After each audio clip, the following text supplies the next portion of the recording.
Catch the spirit of the game, the Hastings Sodbusters. So proud of the guys, just kept clawing, kept fighting back, and I'm beyond proud of them. He sends a high fly ball to deep right center field. No one's going to catch that. It is going way back, and that is out of here for a home run. Luke Cossey, a monster shot, clears the 405 sign. Our first home run at Duncan Field since 2023. Touch 'em all, Luke Cossey. Our fans recognize that, and they know that it's a family atmosphere at our place, and that's what we like. One run will score. Here comes a second run home. Johnston digging for third. He slides in, and the Sodbusters have a 3-0 lead as Weston Johnston scorches one over the head of Jake Daly. All the credit to the guys in the dugout playing really, really hard, keeping it simple, throwing strikes on the mound, going right at kids, and then just keep it simple up at the plate. And all the credit to the guys for just busting their butts night in, night out. Catch the spirit of the game, the Hastings Sodbusters. Time to get back on the horse tonight with just 9 games left in the 2025 Independence League season. The Hastings Sodbusters are back in action for yet another game in a row. This is day number 5 of Duncan Field baseball in a row as the Hastings Sodbusters and the Bison Baseball Club battle tonight on this gorgeous Friday evening for the rubber match of this 3-game series. Hello and welcome. Ryan Valenta, Steve Stein with you. Pleasure to have you here tonight as we've got Mason and Hinrichs running the show to our left, Connor and Noah doing the scoreboard and our flight scope data work here tonight. So we've got a full house on this Friday evening with first pitch at 6:35 p.m. this evening. The Sodbusters trying to get back on the horse after last night's disappointing late game collapse where they led it 3-2 after 7 innings. Then the Bison roared back from behind to post a 6-run 8th inning and end up winning it 8-4 for their first and only win of the season. Sodbusters had their 4-game win streak snapped, and every win is important, every game is important. Now, with Sodbusters currently sitting in 4th place in the second half Independence League standings, with just 9 games to go, believe it or not, just over a week, and we are done, and hoping the Sodbusters can make a late push and make the playoffs for the first time in 7 years. Coming up on our pregame show, it is our daily Sodbuster Spotlights. This time, Steve Stein visits with the new everyday starting shortstop for the Hastings Sodbusters. That is Chase Miller. We've got about 20 minutes before first pitch. Got our interview then, our starting lineups, and we'll get you going for Friday Night Baseball, game number 5 of 7 in a row. We're set for a good one tonight. We'll be back with the Sodbuster Spotlight. Hi, I'm a baseball umpire. My job can get pretty stressful. I have to keep my eyes open at all times, and if I don't make the right call, people boo me. So to relax, I visit a Nebraska lottery retailer like this one and buy some scratch tickets. It always calms me down. Hey, you cut in line. I did not. All right, you're out of here. Hey, he didn't cut. All right, you're out of here. I feel better already. The Nebraska Lottery. Top prize odds vary by game. There's nothing like relaxing on a summer day. Nothing like taking in a Hastings Sodbuster baseball game. And there's nothing like an ice-cold Pepsi to make the day perfect. Pepsi Cola of Hastings wants to make your nothing like be the best day it can be, whatever the occasion. Enjoy your favorite refreshing Pepsi product throughout the Sodbuster season and make your nothing like memories. Pepsi Cola of Hastings, a proud sponsor of Hastings Sodbuster Baseball.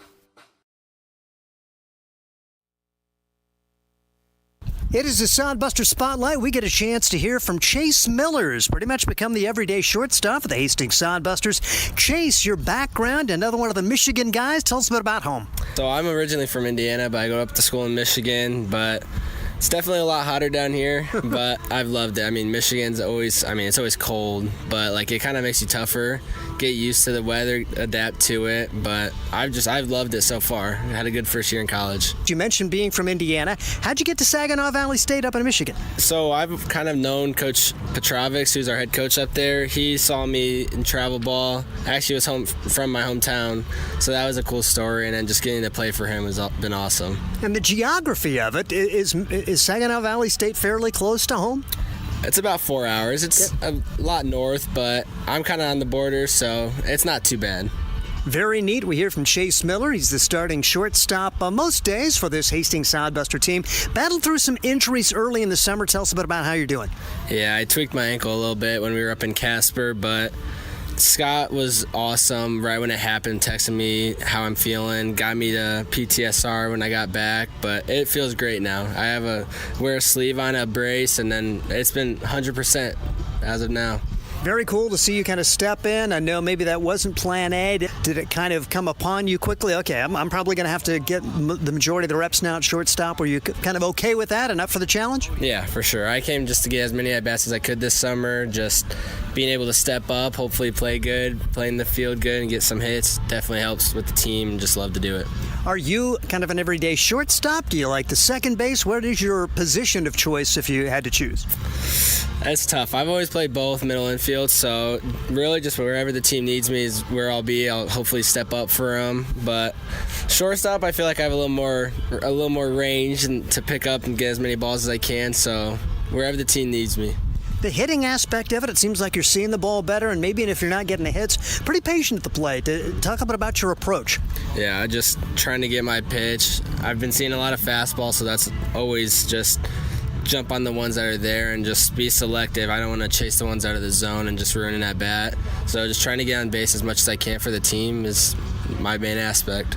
We're hearing from Chase Miller. He is one of the middle infielders, and it's amazing. The roster kind of fluctuates. It comes and goes. There for a while, you guys had a plethora of middle infielders. Were you able to learn some stuff from other guys as well as the coach, who's kind of a shortstop at his own right? Yeah, everyone has their own kind of like way of playing up in the middle infield. Just hearing from everybody on different like parts of honestly the nation, just all over, just hearing how they see it and kind of learning it and trying to do it myself, it's been awesome.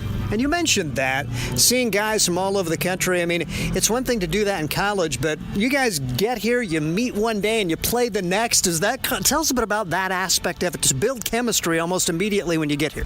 Yeah, it's been awesome. I mean, I really only knew Jarvis and Zane and E-Marsh coming up here, but getting to meet people from Oklahoma, Arkansas, we kind of clicked. I mean, we're all in college, so none of us knew each other, but I felt like after a week we were all brothers. And as we talk, you're right in a hunt for a postseason berth. Does that make it more special here as you try to close out the season on a high note? Yeah, I mean, Coach said, if you're not competing, a lot of people don't really show up to watch the game. So to keep it and be in the hunt for it and giving Hastings something to come watch has been awesome.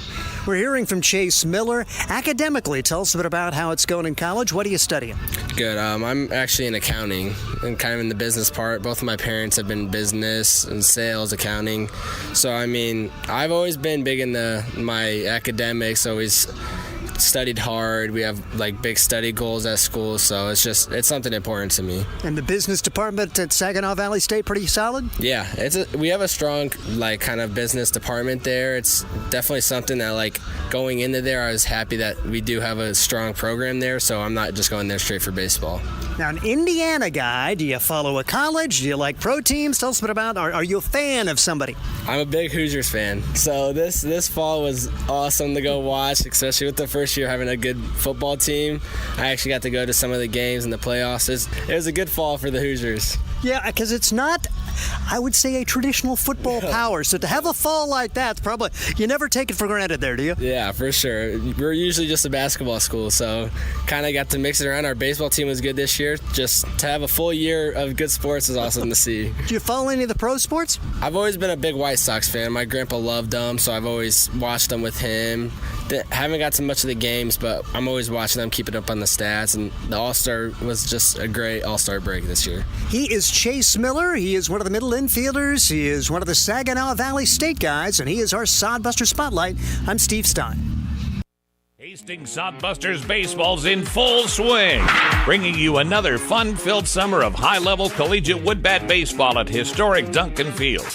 A great way to spend a summer evening with your families at a Sodbusters baseball game. Go online to HastingsSodbusters.com for their home game schedule or to purchase tickets. Hastings Sodbusters baseball. It's a hit. Got the spirit of the game.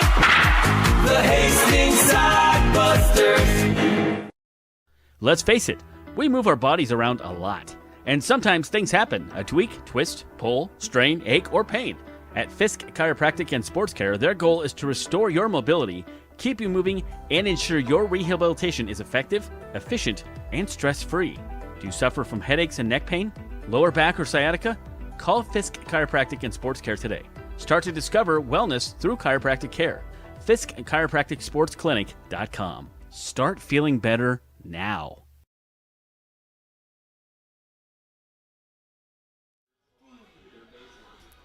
We are getting ready to go before we start this one off tonight on this Friday evening. You're watching Sodbuster Baseball on YouTube, and reminder, if you haven't already, which I know a lot of you have, click the bell on our channel, click that subscribe button. You'll always get a notification when we're going online, which will only be for a few more days this season. We have got, after today, 6 more home games left, which will be tomorrow and Sunday as the Fremont Moo come to town for a 2-game series.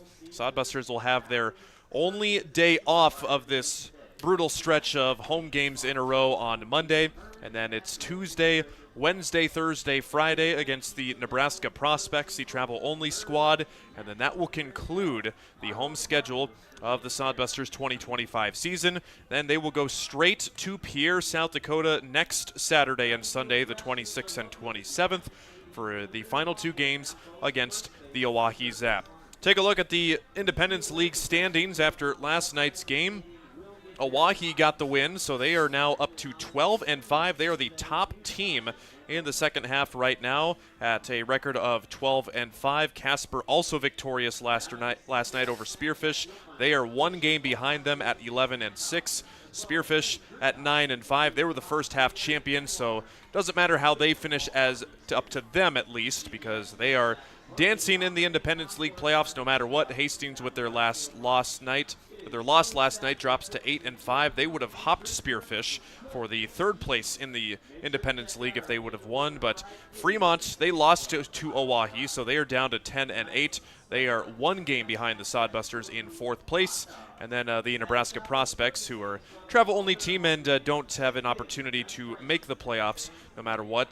They are down 2-6. The Bison and the Plainsmen, the other 2 teams in the Independence League. But with just 9 games left, including tonight, the Hastings Sodbusters find themselves at least 4 games behind the Oahe Zap, and they're going to have to make up those games in a hurry. However, if somehow that Spearfish maybe can come behind and win the second half, then the Sodbusters, all they would need to do is hope that they find themselves in 2nd place in the Independence League standings, because if you win both halves, then it's the team with the 2nd best overall record, and then the second half standings will be irrelevant. In the overall Independence League standings right now, Spearfish is at top at 28-13. Casper a game and a half back at 27-15.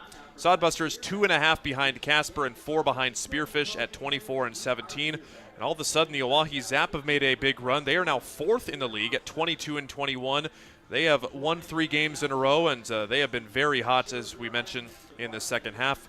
Fremont in 5th place, and then the travel-only squads at the bottom of the league. But for the Hastings Sodbusters, need to take care of business tonight. Don't want to leave it up to the other teams to do their job. As we've been saying for the entire week, the Sodbusters in basically some fashion control their own destiny. If they can basically win out their last handful of games, that they have a very good chance of coming out on top of the Independence League standings. Just been a little bit of a tough go-around, especially last night. Sodbusters have played pretty good situational baseball this week until last night. Interim coach and general manager and co-owner Scott Galusha, he will be on the field doing the coaching for the 2nd straight night, with head coach Josh Printer out of town at a wedding, and he told us that this last night in that 8-4 loss, way too many fly balls. I counted up the scorebook. The Sodbusters recorded 11 fly ball outs, which is not a recipe for success at Duncan Field. Pitchers were okay. I say okay as in the last few innings just kind of put a sour note on the performance by Austin Raines. What a day he had with 6 scoreless innings. He gave up 2 in the 7th. They sent him back out there for the 8th and wasn't able to find the magic he had in the early half of the innings. Elijah Thomas came on, allowed a few runs as well. So really overall, the Sodbusters had a nice pitching night until those last few innings. So if they can have a nice pitching night as well, hopefully this Bison team, which is in a big stretch of games in a row too. We mentioned that the 11th was their day off, so this will be their 7th game in a row if I have that number right. So hopefully maybe they're starting to feel a little bit of fatigue. But Steve Stein, we're not feeling the fatigue in the booth. We're calling summer baseball. It's been a fun stretch. The Sodbusters look to go for the win tonight. In your eyes specifically, what aspect of their game needs to be the best? Mental. Just have to find a way to play with a little more sense of urgency. I mean, hearing from Scott Galusha just was not real excited about the energy in the dugout yesterday, and you ought to be pretty energetic with what you're playing for here in the final 2 weeks of the season. It starts there, and that hopefully carries over to your approach at the plate, realizing where you are playing. Fly balls are pretty cool in some parks because they'll leave the yard, but not here. And so hopefully the mental aspect will be on display here against a very motivated Bison team. And if the Bison were maybe feeling the fatigue of so many games and so many days, it's amazing what win number 1 will do for that. I'm sure they are going to be excited and think that they have a chance to win 2 out of 3 because, quite frankly, they could be looking at a sweep if things would have gone better 2 days ago. The Sodbusters had to rally and win an extra inning 6-5. So it's going to be a confident group over there, and you're going to have to go out and beat the Bison because they are going to do their best. Their head coach is putting himself on the mound to start the game today. Another bizarre dynamic of this is they have the player coach who came in and finished yesterday. Yep. He starts today. The same exact thing they did after the first night. The guy who finished the game was the starting pitcher the next day. So maybe unorthodox, but that's all about summer baseball and kind of the weirdness of this whole travel-only team that they have with just 14 players coming into their final few games. Now the Bison at 1-13 now. They had some one-run losses. They'd had some pretty bad losses, but they played the Sodbusters tough on Wednesday. We mentioned they came back to win it in the 10th inning.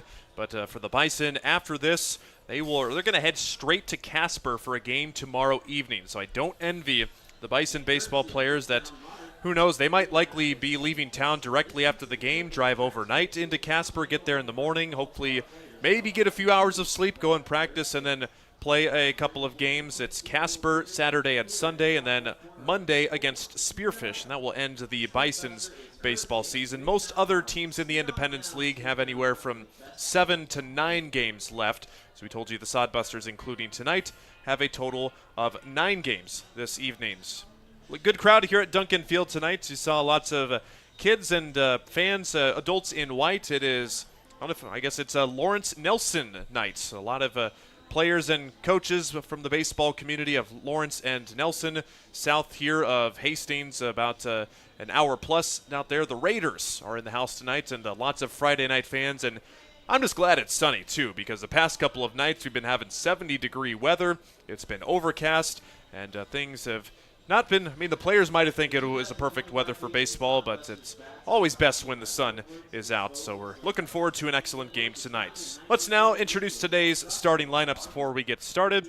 And we'll start off with the visiting Bison, as they will go with their leadoff man, Rhett Rogers, for the 3rd night in a row. He'll play second base tonight. Sam Benz will bat second at right field, and Louis Coca as the 3rd baseman. Cole Barta, the cleanup hitter, as the left fielder. Jaden Santiago, the catcher, in the 5-hole. Curtis Lindsay, the center fielder, at the 6th spot. Remington Hart, the first baseman. Talon Field at the shortstop position. And then Trey Martin, as Steve Stein mentioned, the player coach who closed out last night's game on the mound. He will be their pitcher/designated hitter, and for what it's worth, he probably had one of the better approaches at the plate for the Bison last night, too. In his first at-bats of the summer, he went 1 for 3. He also walked in that game, but you could tell, just his stance, he was a pitcher only if you want to get stereotypical, but he put the ball in play. All but one time he came up to the plate. So the player coach who had only pitched up until this point, getting himself in the starting lineup. Again, the Bison, they only come with a total of 14 guys on the roster according to their substitute sheet card. And now for the Sodbusters starting lineup, they will go with Drew Vega, who will get back up into the leadoff spot tonight and play second base. Chase Miller, the shortstop, our today's Sodbuster spotlight, will bat second at the shortstop position. Cale Jensen will play first base. Weston Johnston, then the catcher in the cleanup spot. Luke Cossey, he's back in the lineup for the first time in 11 days. We'll tell you about his ailments after a while. He'll be the right fielder in the 5 spots. Brady Alexander back in the field today at center field. Then Jude Greaves will be the designated hitter in the 7 hole. Joey Hecker, the third baseman. And then Jackson Crane, the left fielder. The Adams Central graduate and Hastings native Creighton Jacobitz will be on the mound as a starting role tonight. If you remember, he got the final 3 outs of the Sodbuster top of the 10th inning in that Wednesday game, so he's had just a couple of days off, but he only threw 11 pitches, so you got to assume he's probably pretty fresh. Again, general manager and co-owner Scott Galusha is the interim head coach tonight, with Josh Printer out for the weekend for a wedding, and Corey Coranda, Andy Chase, the statistician, and the assistant coach for the Hastings Sodbusters, who go with their winning gold uniforms tonight with their green letters and numbers. The Bison with their all-white pants and jerseys with the yellow numbers and black outlines. Steve, how are the yellow uniforms looking for us this year? Maybe the best, 6-3. So let's make it a win today. Very good. 86 degrees officially at the ballpark, but it says it feels like 95, a heat index of way above the actual temperature here, and the wind is, as it usually does, continuing to blow straight in from center field, about 12 miles per hour from the southeast here in Hastings, the southeast corner of town. And once again, if you haven't seen the Hastings Sodbusters yet this summer, you've only got a few more chances to do so tonight, tomorrow, Sunday, and then Tuesday through Friday next week. And the Sodbusters will say farewell to Duncan Field for the regular season, but if they're able to make a postseason push, they would host 2 games here in the Independence League playoffs. First pitch thrown out by one of the Lawrence Nelson Raiders players. Jude Greaves there to do the catching for them as the Sodbuster starters will enter the field. It's the same 2 umpires as last night as well. T. Smith and Bill Biven, the 2 will switch places, and T. Smith, he can't get enough of the Sodbusters. I'm pretty sure he has umpired every game this week so far. Bill Biven, it'll be his 3rd straight game with the Sodbusters this week, and because there's no Legion baseball around the Hastings area, but Legion baseball in the central Nebraska area is back in action for area tournaments. The juniors and seniors for the Grand Island, Hastings, and Kearney teams are back in action today. Some of those teams' games are already final. Kearney is hosting the juniors tournament up in the most northwest Tri-City at Memorial Field, and then it's the North Platte hosting the A7 Seniors Tournament out in Bill Wood Field. The Hastings seniors and juniors are both the top seeds, so they've got the advantage, but they play here at Duncan Field. But we've been able to leave our equipment here, which has helped us prepare a little bit better here for this week of Sodbuster baseball tonight and tomorrow. And then the Oahe Zap, the 2 road games, the final road games of the Sodbuster series. But a perfectly sunny day tonight. Looking forward to it. The teams have taken the field. The starting lineups have been introduced. And just ahead of first pitch, it's time to take you down to the field. We're going to tune into our national anthem here in just a second, and then we will have our first pitch. It is the rubber match between the Sodbusters and the Bison on this Friday evening.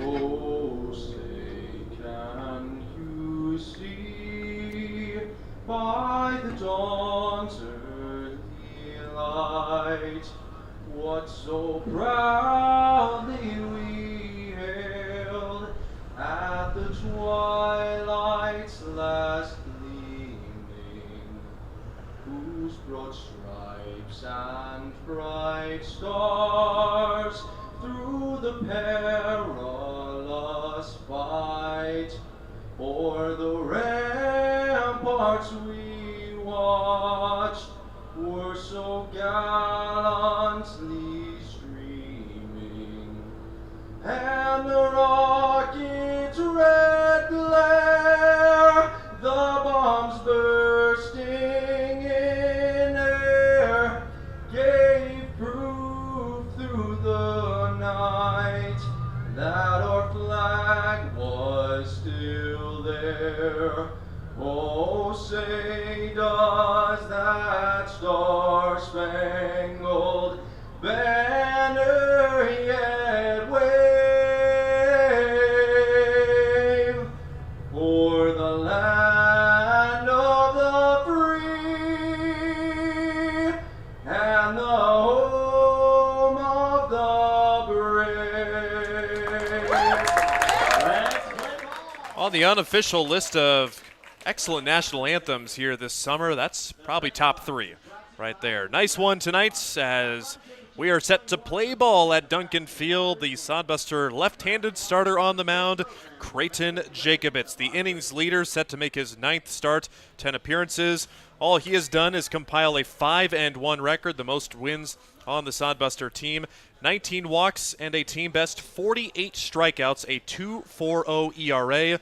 Steve, if the numbers have a trend on it, you like the trend and expect a good start from Creighton tonight on his home field. And he has such a killer attitude, a guy who really wanted to enter the game on his bullpen day 2 days ago, was looking for the opportunity to make his first relief appearance.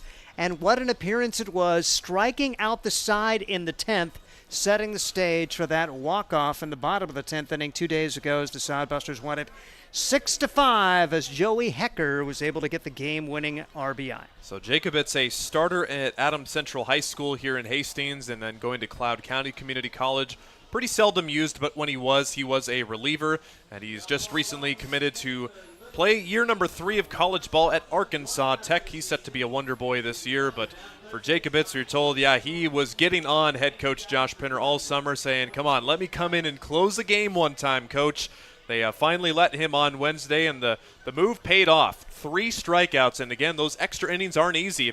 You've got that free runner placed on second. All you need is a little wimpy bloop hit to the outfield and a run scores, but 3 Ks on 11 pitches. Creighton Jacobitz was the man of the hour for the moment on Wednesday before Steve mentioned Joey Hecker sealed off the game with the walk-off hit to left field. For Jacobitz, he mentioned his first relief appearance, but his most recent start, he threw 8 innings against the Fremont Moo and got the win, only allowed 1 hit, 2 unearned runs, 4 walks, and 4 strikeouts.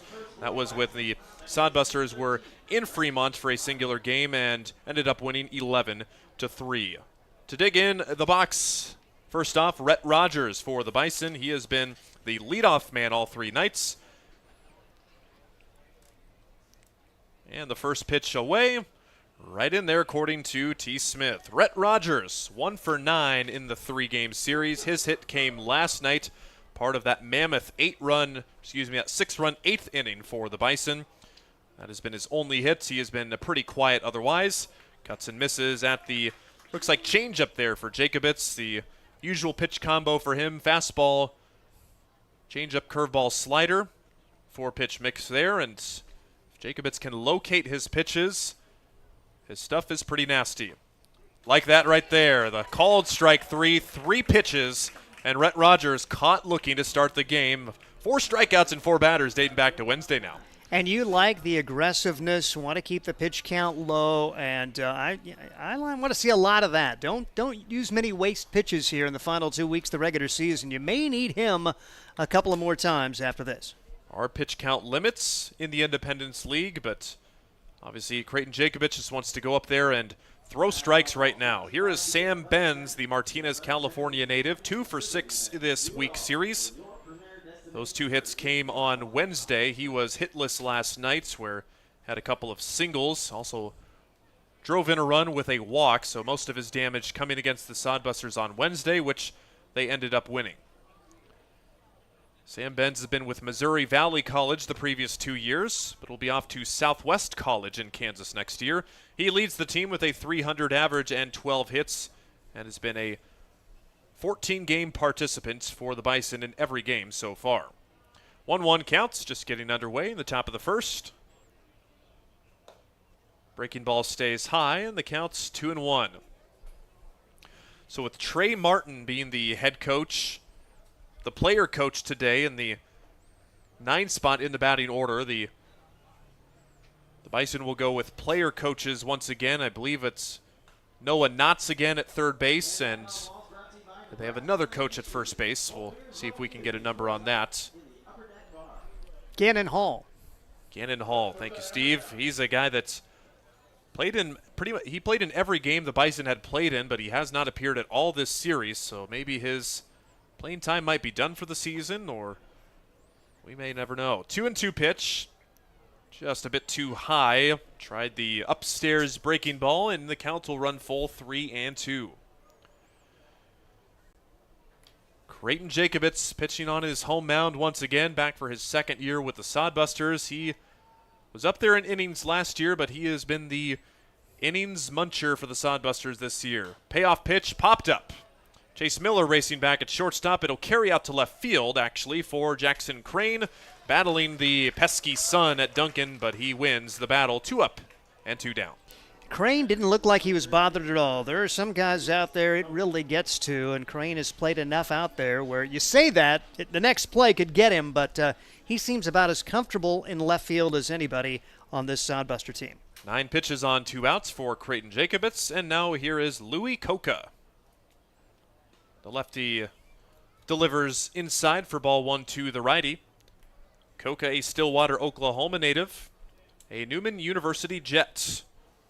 He was very active in the spring, hit 200 for the Jets in 31 games. Call the strike, right down the gut.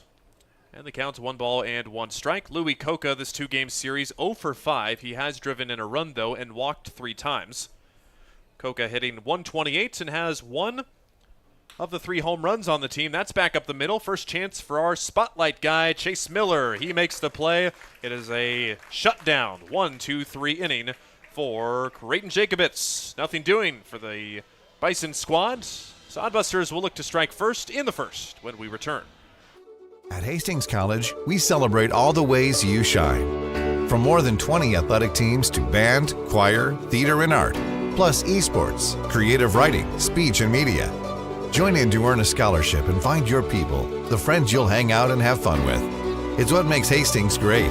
So check out Hastings College, where your experience matters, in the classroom and in the activities you love to do. Visit us at hastings.edu. Core CPAs is your locally owned, full-service accounting firm. Our team of professionals have years of accounting experience and focus on building in-depth relationships with our clients. Our comprehensive and customized solutions are tailored to your specific needs. We pride ourselves in our commitment to integrity, objectivity, and professionalism. At Core CPAs, we provide tax services, payroll, bookkeeping, assurance and financial reporting, and much more. Visit our website at corecpas.us. Friday night baseball in central Nebraska. You're watching Sodbuster Baseball on YouTube. Ryan Valenta, Steve Stein, with our 5th game in a row and 2 more before we end the streak of 7 in a row. And we talked about earlier in the season there was supposed to be a stretch of 7 games in a row to start the season, but one of those games got rained out, so this is our true week-long venture, and even then we'll only get 1 day off, 4 more home games, so we're in it to win it here. You've got a perfect home if you don't have plans for the next few nights. In the bottom of the first, Drew Vega, Chase Miller, and Cale Jensen will come up, and they will go up against their player coach for the Bison. It's Trey Martin. He appeared for just the 2nd time on the mound last night in this summer, and he ended up getting the final few outs of the game. He got the final 2 outs as he came on in relief of his one of his relievers last night. That was Brian Atkinson, who was a dominant reliever, so 2/3 of an inning for him last night, and only needed to face 2 batters and got them both outs. So he is on the mound for the 3rd time. And Steve mentioned they're Bison going with a trend, going with their guy who closed out the game to start on the mound, and very curious to see how long of a leash he has and how their availability is for other arms here tonight. Yeah, he's going to have one of those rare statistical anomalies. Winning coach who also pitched the last out and recorded the last out at first because he covered the first base bag on a grounder to the first baseman. That has got to be, for Elias, that is a baseball rarity to do all of that in one game. If the Elias Sports Bureau can get back to us on when the last time that's happened, that'd be awesome. Well, obviously you probably have to go to an independent league because not a thing in the major leagues, Not many player coaches. Frank Robinson of the majors, I think, did it for the Cleveland Indians many, many, many years ago. Drew Vega watches the first pitch go by, then swings and fouls back the second pitch.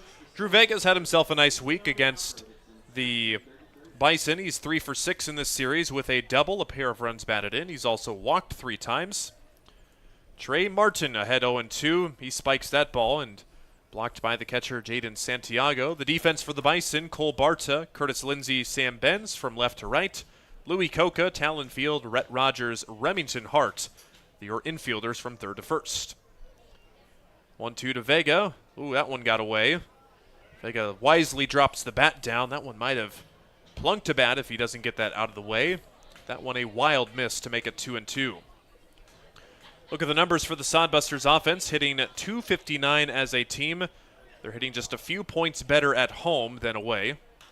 Vega down the right field line, but that will stay foul and remain a 2-2 count. Sodbusters 17-7 at home and just 7-10 on the road. Duncan Field has been where the magic has been for the past couple of seasons. Pretty much every offensive category was better here at Duncan than on the road last year, and pretty much is the same story for the offense this year. Count has run 3-2 now as the pitch misses outside from Martin. Martin is from Versailles, Kentucky, a Kentucky Christian redshirt junior. Line drive, slicing fair inside the right field line. Vega turns in head first. He wants second. The throw in from Benz is cut off, and Vega flops into second with a leadoff double. Good to see him get hot just at the right time. He batted in the 9th spot yesterday, but I would not be surprised to see him be a fixture at the top of the order here in the final week or so. Drew Vega with his 5th double of the season and his 2nd double this series.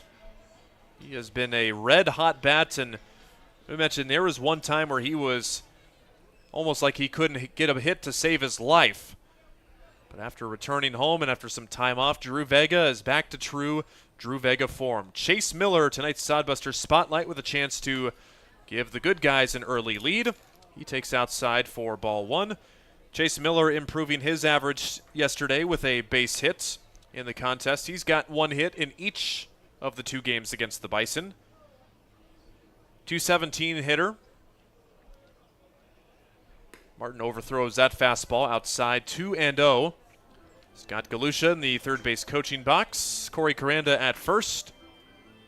Drew Vega, the base runner, at second.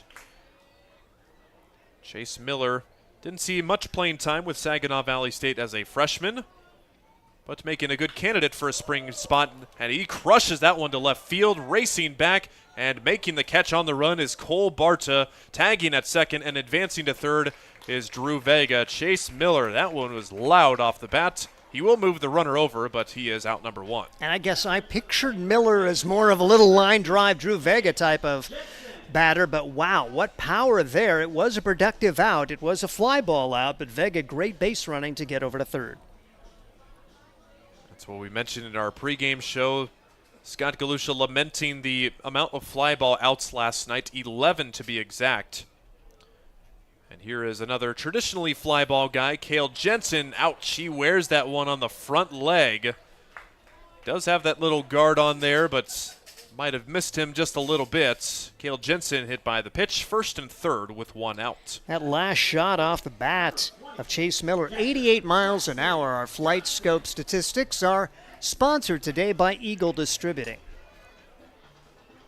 Just had a white bag being thrown out onto the field off camera. Somebody from the dugout threw a rosin bag out to Trey Martin. as that is maybe a cure-all for hit-by pitches. We'll have to see. Last night, the Bison squad, the pitchers, did not hit a single Sodbuster batter. Sodbusters, they've been hit by a pitch in pretty much every game this season at least one time, but not last night. 102 times now after the Cale Jensen hit-by pitch. That's an average of about just over 2 hit-by pitches per game for Sodbuster hitters. That seems like a lot.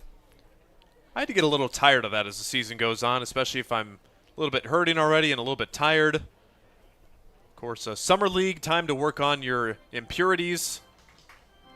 So hence the reason for most pitchers in that category.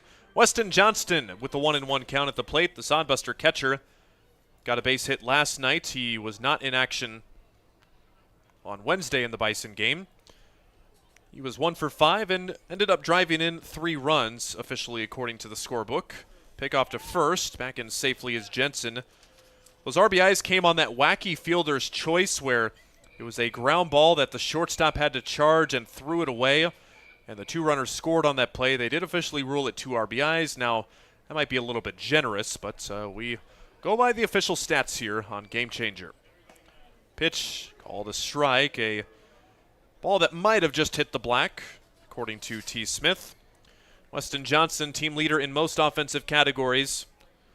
A .325 average, 39 hits, and 33 ribbies after 3 more last night. Runners at the corners. Jensen and Vega. 1-2 downstairs. Good take by Johnston. And that fielder's choice ground ball was part of an epic 11-pitch at-bat where thought the Sodbusters might bust that one completely open in the 7th. They did get those 2 runs, but that would be not enough at the end of the contest. Deuces wild. The pitch from Martin. Right back to him. He snags it. He decides late and throws the ball away, and here comes a run to score. Trey Martin indecisive on where to throw the ball, and he could not connect with his shortstop. It'll be an error and a run on the play. He probably made the right choice. He got it quickly enough to try to get Jensen at second. A good throw gets the runner at second base, and when all is said and done, a run scores. Yeah, he initially started his momentum over to first base, then realized he had to play at second, and just a little bit off target. E1 on the play, allowing Drew Vega to score. And now here is a sight for sore eyes. Luke Cossey taking strike 1 right at the knees. Cossey out since July 7th. Last appeared against the Plainsmen. He's been battling a sore right knee. Fouls that ball off the catcher. Cossey dove for a couple balls in that Plainsman series down the right field line. He ended up having to be taken out in one of the games, and we're told that, yeah, he had a little bit of a sore knee, but it turned out he said that it swelled up like a balloon. Talked to him before the game and said he had a little mini vacation to alleviate the swelling in the knee and some physical therapy, but Cossey says he is feeling pretty much back to 100%. And back in the starting lineup tonight as the right fielder. He's down 0-2. Cossey, a .278 average, has 1 of the 3 home runs for the Sodbusters this year, and the only one at Duncan Field. Puts a charge into that one. Curtis Lindsey racing back. He will get under it and make the catch. Both runners tag, advancing to second and third. The throw-in will not be in time. A very deep fly ball out for Luke Cossey. That might clear the fence in some ballparks, but not Duncan Field. 2 outs, runners at second and third. So both outs have been struck with a lot of authority, and both did advance the runners. As you look at Martin hitting about 75 with his fastball, 66 with his curveball. He also has a very long delivery to the plate, too. Once he starts his motion, it's very deliberate towards the plate. See if that affects the Sodbusters' running game at all tonight. Here's Brady Alexander. He was one of the fly ball culprits last night. In 5 plate appearances, he flew out to an outfielder 3 times. But Brady Alexander has done pretty much nothing but good work for the Sodbusters in this past week plus after coming over from the Plainsmen. Alexander, 8 games, a .368 average, saw his average plummet way down, but of course a very small sample size. 7 for 19 now, but he is way ahead in the count, 3-0. First base is open. And if he reaches, it's Jude Greaves on deck. Alexander, the sixth batter to come to the plate in this first inning. Trey Martin's 22nd pitch is ball. Nope. That's a generous strike called on the outside corner. I got to figure Alexander's going up there wanting to swing the bats. We'll see what happens on the 3-1. That one is back to the screen. Here comes the runner Jensen from third, and it's a wild pitch leading to the second run of the game, 2-0, and it's ball 4 as well. Now this is Sodbuster baseball. 2 runs, 1 hit. How many innings have we seen during their little winning streak where they get multiple runs on fewer hits and they take an early 2-0 lead? So the runner at second, Weston Johnston, also moves up to third base. So it's still runners at the corners now with 2 outs. And the Sodbusters strike first here in the first inning. Now here is Jude Greaves. The delivery right over for strike 1. Jude Greaves got yesterday off. In Wednesday's game, he was 0 for 3 with a pair of walks. Greaves from the Kansas City area, officially from Oak Grove, Missouri, teammates with Sodbuster Chase Phillips at Metropolitan Community College. Weakly chopped ground ball, tough play for Louis Coca, throws on the run, and he throws it away. A third run is in, and running at second and third, stopping at third is Brady Alexander. Another error for the Bison in this inning, and that one had no chance of being an out at first base. Remington Hart, the first baseman, knew it when it was released. Well-placed ball, and I don't know if they get him regardless, but Coca didn't give his first baseman a chance. I was a little stunned that Alexander hadn't gone on either of the first 2 pitches. You mentioned the deliberate nature of Martin's delivery, that he wasn't already at second base. Sodbusters could have scored another run there had he been in scoring position. Official scoring is a base hit for Jude Greaves and then a throwing error allowing the runners to advance an extra base. So a single and an E5. That's the second error of the ball game for the Plainsmen here, and we're only in the first inning. Now the 8th batter to come to the plates. It is Joey Hecker. Teeth Smith, the home plate umpire, waving at something. Oh, there's a baseball that's made its way onto the field. And make Scott Galusha run down there. Jeez, it's just guys. not fair. It's just not fair. They're going to be running polls after this game. 0-1 count to Joey Hecker after he fouls off the first pitch. 2 for 8 in the series. Fouls that one off and quickly down 0-2. Joey Hecker, a tough night last night, went 0 for 4 after his 2 for 4 night on Wednesday, where he had that aforementioned walk-off base hit in the 10th inning. Trey Martin trying to find his way through the end of this first inning. Hecker to right field. It is dropping for a base hit. 1 run is in, and here comes Grieve around second. The throw in is not in time. A 2 RBI single for Joey Hecker, and the floodgates have opened in the first, a 5 spot for the Hastings Sodbusters. And 2-out production. Walk, infield single, 2-run single here, all with 2 outs, and that's how you gain command. And a great start for this Sodbuster squad. Good start here.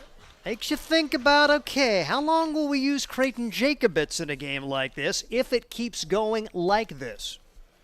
Well, we've seen what happens earlier in the season when the Sodbusters have tried to use some reserves, maybe when that wasn't quite in their command yet. But we'll digress, as Sodbusters do enjoy the 5-run lead here. Joey Hecker with the 2 RBI single, and you can give him his 3rd and 4th ribbies of the year. 5-0 now, the 9th batter of the plates. There goes Hecker, pitches a strike. The 1-hop throw to second is not in time. Joey Hecker steals the base, and he's got his 2nd of the summer. And now you're also lamenting last night, just 1 or 2 little bleeders yesterday, and you'd be thinking about a series sweep today if the Hastings Sodbusters could have put on some early offensive pressure like this. All the base hits in this inning coming on solid line drives, minus the Jude Greaves little tapper in front of third base. Jackson Crane 0 for 5 in Wednesday's game, had last night off. Crane a .223 hitter this summer, and he's been the ball magnet of the team. He puts a charge into that, but that is well foul and towards the Sodbuster bullpen, and it gets past the 4 or so jerseys down there. Enjoying the sun, potentially waiting for their name to be called. As Steve mentioned, if this does get to be out of hands, you don't want to waste your ace on too many pitches. Give him a break and let him come back a day or two sooner. Line drive caught.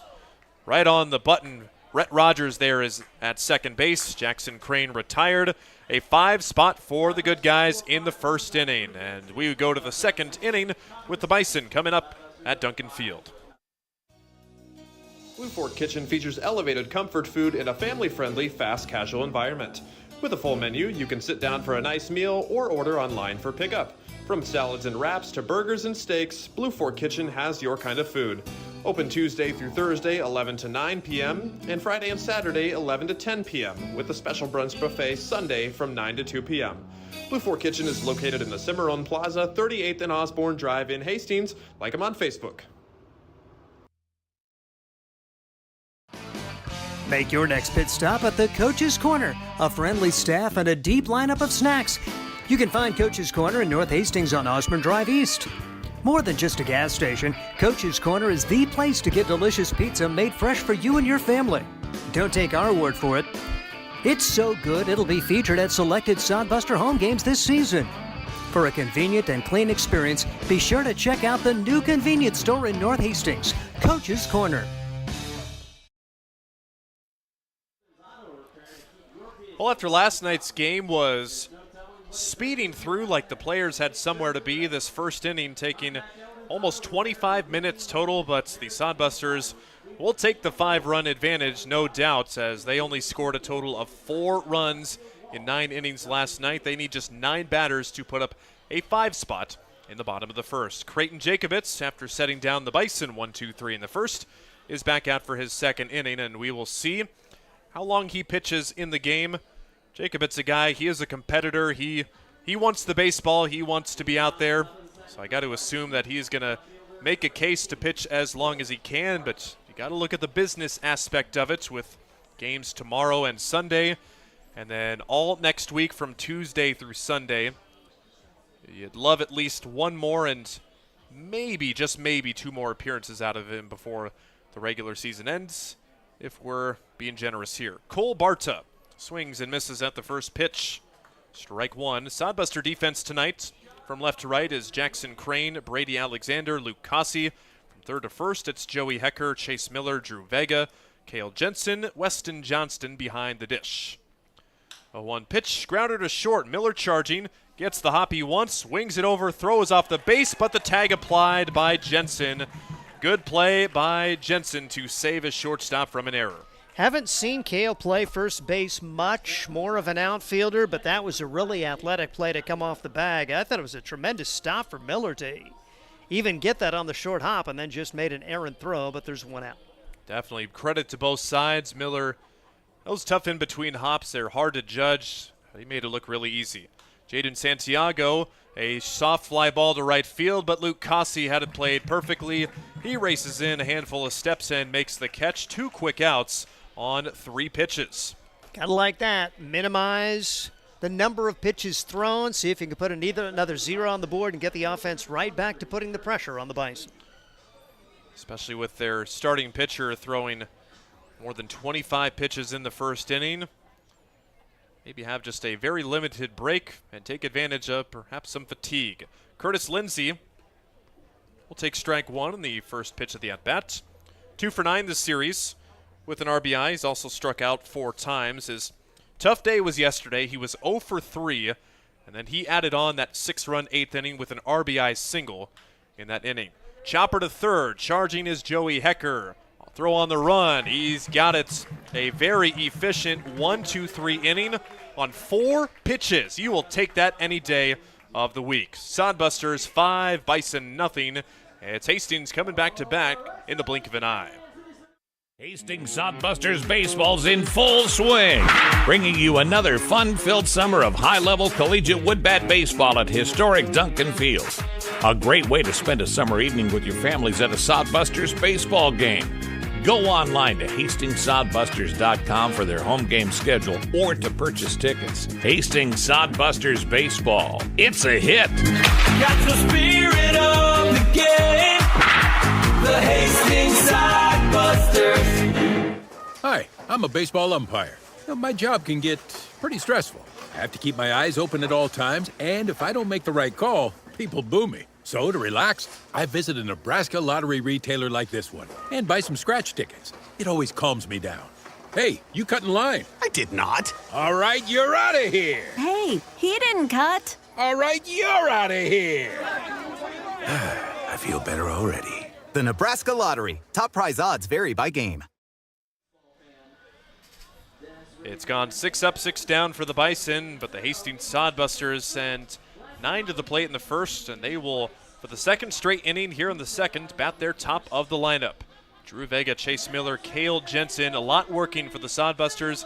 Keep the momentum on as Trey Martin, the starting pitcher for the Bison, ended up throwing 34 pitches in the first inning, and he barely even got a 5-minute break, even if that. So we'll see how this second inning turns out with the Sodbusters top of the lineup. Beautiful night at Duncan where the temperature is in the 80s here this evening. 86 the official temperature here. The wind's blowing just over 10 miles an hour at Duncan and straight in. Drew Vega to lead things off. He got the game going with a double down the right field line in the first inning. And are we missing a player? I'm thinking T. Smith had to potty. That's we're missing an umpire. That is a total theory. I'm just saying that is. I have no verification for that, but 5-0.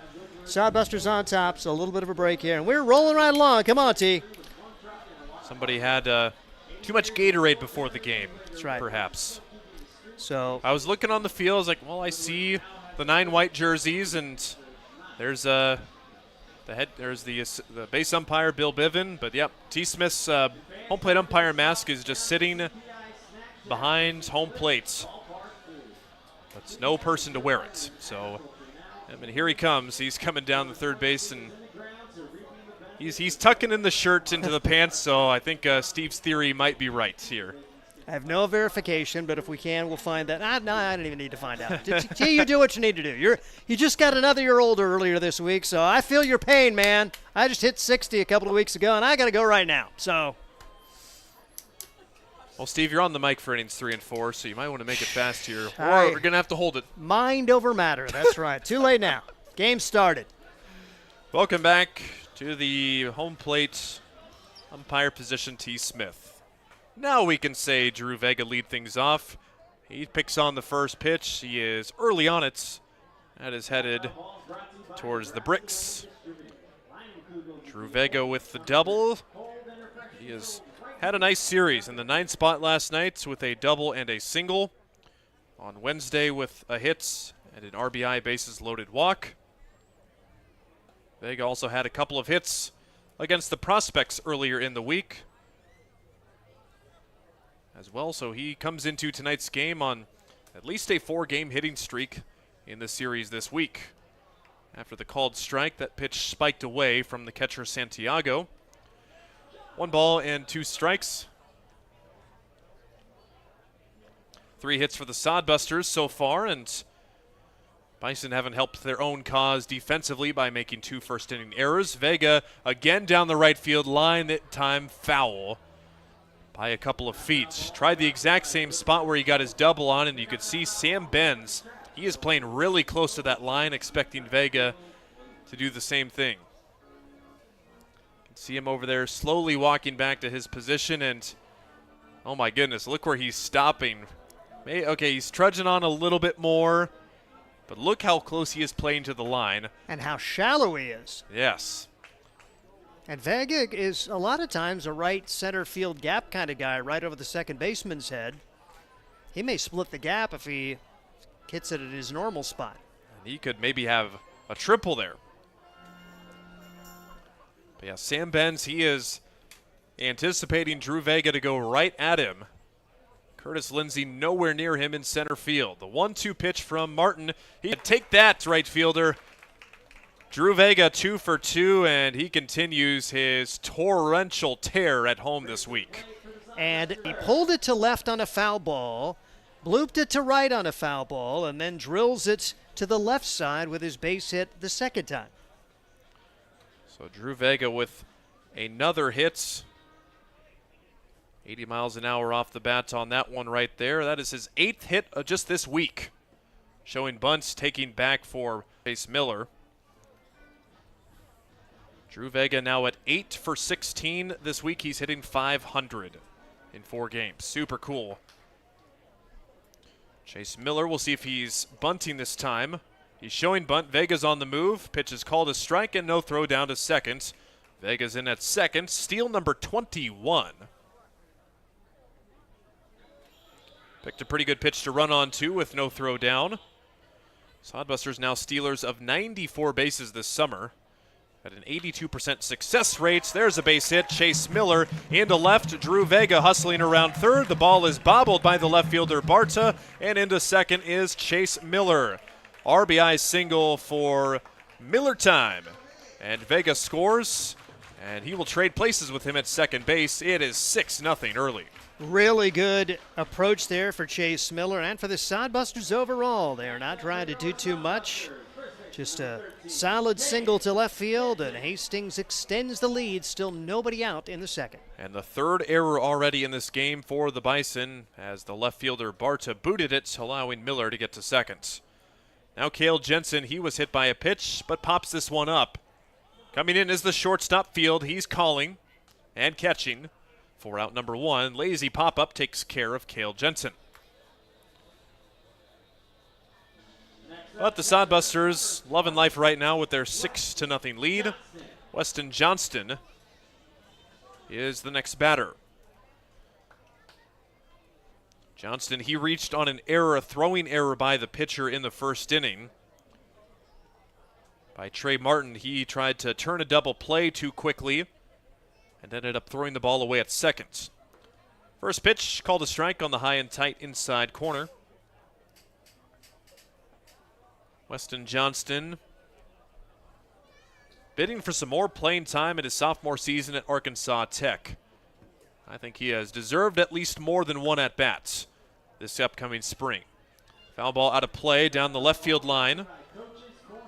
Counts no balls and 2 strikes. Sodbusters with the 6-0 lead. They put up 6 in the Wednesday game, but needed 9 innings to do it. The offense smooth as butter tonight. Downstairs, 1 ball and 2 strikes. The Bison pitching staff, while it may not have shown this week, they gave up the 6 on Wednesday and then gave up just 4 last night, an 8.80 ERA, giving up an average of 10 runs and 12 hits per game. That's off the fists out to third. Louis Coca looks the runner back, throws to first. It is in time, but the runner will still go to third anyways. Though it's a productive out, Johnston is erased, and the throw is pretty close at first. But how about the base running by Chase Miller? Even though the third baseman almost looked him back, he still gets to third. Got some speed and good aggressive base running. Now any old wild pitch can get Chase Miller home from third base for the second run of this inning. Now it's Luke Cossey. He put a deep drive into right center field his first at-bat, but was too high and not far enough, so he is 0 for 1. From the windup, Cossey grounds it. Foul.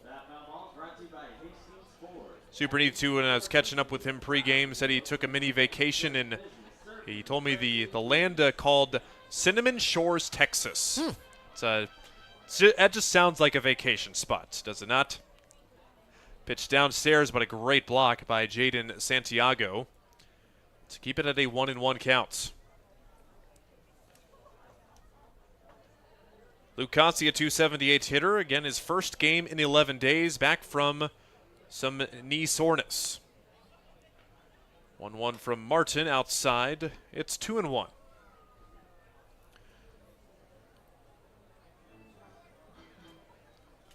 Sodbusters in the driver's seat, 6-0 in the second.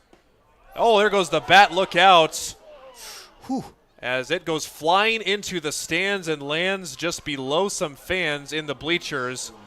Luke Cossey loses the lumber, and you can see it right there. There's a fan. It landed right in the bleacher before them and might have flung up on some legs. Fortunately, it didn't get anybody clean on. And there's 15-foot high protective netting just to avoid that. That's how much velocity Luke Cossey hurled that with. Hammer throw. So Cossey will get a new bat. He's got a smile on his face, and I wouldn't have a smile on my face knowing that I almost killed somebody. And he's going to go back and get his other bat. Oh, so goodness. They could have kept that. But at least they didn't throw it back at him. So. They wouldn't have given that back. Scott Galusha probably would have asked him to come back this year. Yeah. Well, Cossey will get some stickum on the bat or some pine tar and dig back in with a 2-2 count because he swung and missed, ended up at that pitch. And that's behind him, and here comes the runner, Chase Miller. The throw will not be made, and there is the wild pitch, bringing home a 7th run. That one a wild, wild pitch from Trey Martin. And remember the base running of Miller after that last ground out, getting to third. That allows the Sodbusters to get the tack-on run. So the bases are now empty once again, and Luke Cossey facing a 3-2 count will try and maybe reignite a rally. The payoff pitch, that's fouled off, and once again, Sam Benz, the right fielder, is playing very, very close to the right field line. They're playing Cossey to pull it as a left-handed hitter. Infield, though, pretty much straight up. The payoff, it's behind, or actually it looks like it got him in the glute. So it'll go down as a hit by pitch. Technically, it would have been ball 4 anyways. That is the second hit batter for Trey Martin and a 2-out base runner. See, with a 7-run lead, if they're still running the bases, you mentioned Martin's delivery to home so slow. Will they turn Cossey loose to try to get him in scoring position immediately for Alexander? Keep the pressure on, I'd say. If it was maybe the 8th inning or 7th inning, maybe not, but it's still early. As we know, no lead is safe in the Independence League. Sodbusters have been on the losing end and winning end on some pretty serious comebacks here at home and on the road this season. Brady Alexander, the batter, after swinging and missing at strike 1, watches the breaking ball go by for strike 2. Alexander walked and scored part of the 5-run first inning. He's been battling some arm soreness as well, but he is back in the field as the starting center fielder. Runner goes, pitches a ball, and a half-hearted throw to second base is not in time. It didn't look like Santiago really committed to throwing that down, as Luke Cossey steals the base. His 4th swipe of the summer. Now 4 for 5 in stolen bases, and that answers our question right there if the Sodbusters are going to keep the pressure on. The 1-2 pitch popped up, shallow outfield. Curtis Lindsey now coming in and pretty nonchalantly makes the catch for out number 3. Alexander is the 3rd out of the inning. Sodbusters with another crooked number. They lead it 7-0. We go to the 3rd. You're watching Sodbuster Baseball. Let's face it, we move our bodies around a lot. And sometimes things happen. A tweak, twist, pull, strain, ache, or pain. At Fisk Chiropractic and Sports Care, their goal is to restore your mobility, keep you moving, and ensure your rehabilitation is effective, efficient, and stress-free. Do you suffer from headaches and neck pain, lower back, or sciatica? Call Fisk Chiropractic and Sports Care today. Start to discover wellness through chiropractic care. Fisk Chiropractic Sports Clinic.com. Start feeling better now. There's nothing like relaxing on a summer day. Nothing like taking in a Hastings Sodbuster baseball game. And there's nothing like an ice-cold Pepsi to make the day perfect. Pepsi Cola of Hastings wants to make your nothing like be the best day it can be, whatever the occasion. Enjoy your favorite refreshing Pepsi product throughout the Sodbuster season and make your nothing like memories. Pepsi Cola of Hastings, a proud sponsor of Hastings Sodbuster Baseball. The 3rd inning of Sodbuster Baseball on this glorious Friday night. All offense for the Busters Nothing doing for the Bison, and Creighton Jacobitz out for inning number 3. It's also Steve Stein on the mic for inning number 3. And this game could be summed up by one stat. Pitch count, Trey Martin 58, Creighton Jacobitz 17 through the first 2 innings. He had a 5-pitch second inning, and so far so good. He struck out the first man, but then a fly ball, a couple of ground outs, another fly ball and a ground out. And just maximize your pitches for Creighton Jacobitz. If he can keep on keeping on, the Sodbusters put up a few more runs. Will we see an early night for Creighton Jacobitz? Ryan mentioned the pitch counts. If you go 31 to 44, you have to have a day's rest. 45 to 59, 2 days rest. If you get close to that 5th inning and he's in that territory, maybe you can bring him back early and get 2 more starts out of him here in the final couple of weeks. But that's for a higher pay grade than me and Scott Galusha, the acting head coach today. Lefty-lefty matchup is stepping in is Remington Hart. Hart first baseman, as he is from Penn State Shenango, batting 159 for the summer campaign. 2 for 9 against the Sodbusters. Hits in each of the 2 games, and both of those were doubles. So he has been able to pound the ball a couple of times and getting those 2 doubles, his first of the summer. Ahead in the count here, 2 balls and no strikes. Jacobitz brings it over, and a swing and a miss, 2 balls and 1 strike on Remington Hart. Hart from Warren, Ohio. Penn State Shenango, a member of the United States Small College Association. They have a USSCA World Series. They finished 3rd in their Penn State Conference. Pitch swung on and missed. If you put it in Nebraska terms, it'd be like every NAIA school except about half of the enrollment of all of the NAIA schools. They have a bunch of small colleges in Pennsylvania, all under the Penn State banner.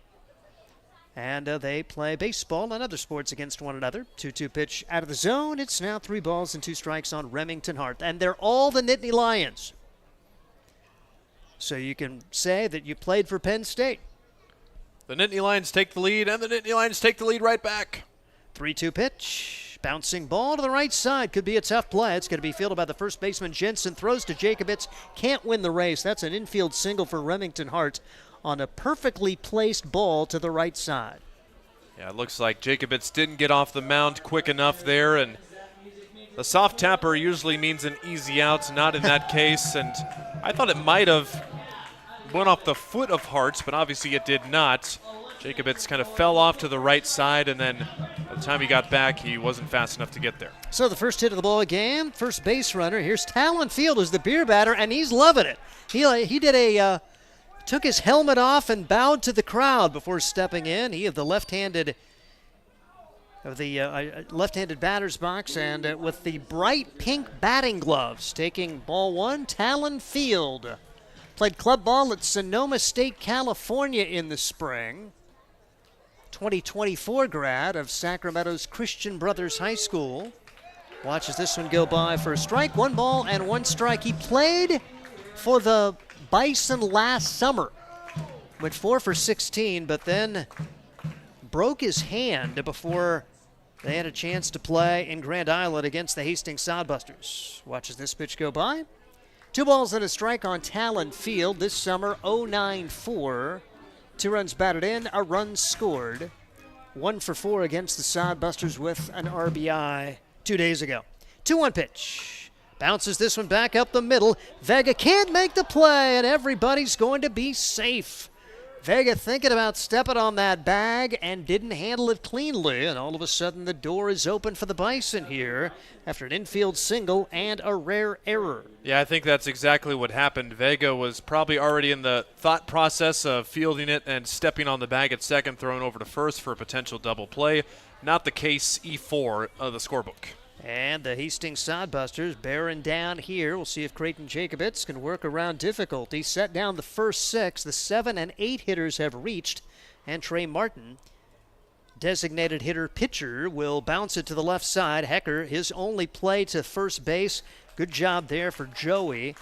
It's basically a sacrifice bunt for Trey Martin. It goes 5-3 on the putout. Hart goes to third. Field to second. 2 in scoring position for the top of the order, Rhett Rogers. if you're stereotyping here, you'd probably think a player, head coach might be bunting, especially when he was a semi-hitter at his college, didn't have a ton of at-bats and didn't have any at-bats this summer. Not be swinging away, but basically does his job, though. Yep, and he's done a nice job at the plate his first 2 games of the year. Yesterday, he was certainly respectable, and there, putting it where he could advance the runners. Rhett Rogers fouls the pitch away. He was the strikeout victim. The lone strikeout victim so far for Creighton Jacobitz on 3 pitches back in the first. Creighton hoping for a strikeout here to keep that runner at third with less than 2 outs, 7-0. Sodbusters on top. Pitch out of the zone, 1 ball and 1 strike on Rhett Rogers, a product of Avila University in Kansas City.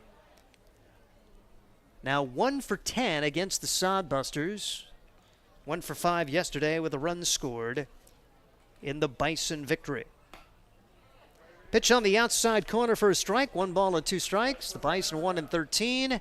Sodbusters 24-17, 8-5 in the second half. And as Ryan mentioned earlier, 4th place out of the 5 teams battling for the second half standings, but still in the hunt. Not much separation between 1st and 5th. Pitch swung on and missed. It's back-to-back strikeouts of Rhett Rogers. 2 outs in the inning for Sam Benz. He'll take that right there, and the defense, which might thought about throwing home on a ground ball, can go back to normal depth. Strikeouts, never a bad time to have them. Benz a fly out to left his first time up. That's where Jackson Crane plays. Out in center, it's Brady Alexander, and the right fielder today is Luke Causey. Lefty-lefty matchup. That's a cross for strike. No balls and 1 strike on Sam Benz. He'll be headed to Southwestern College in Winfield, Kansas, to be a mound builder. Look it up. I can't remember what a mound builder is. But there's also a black cat history lore in the Southwestern history. 0-1 delivery.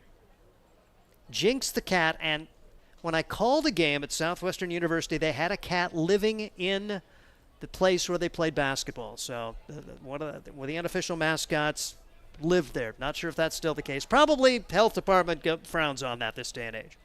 That is awesome.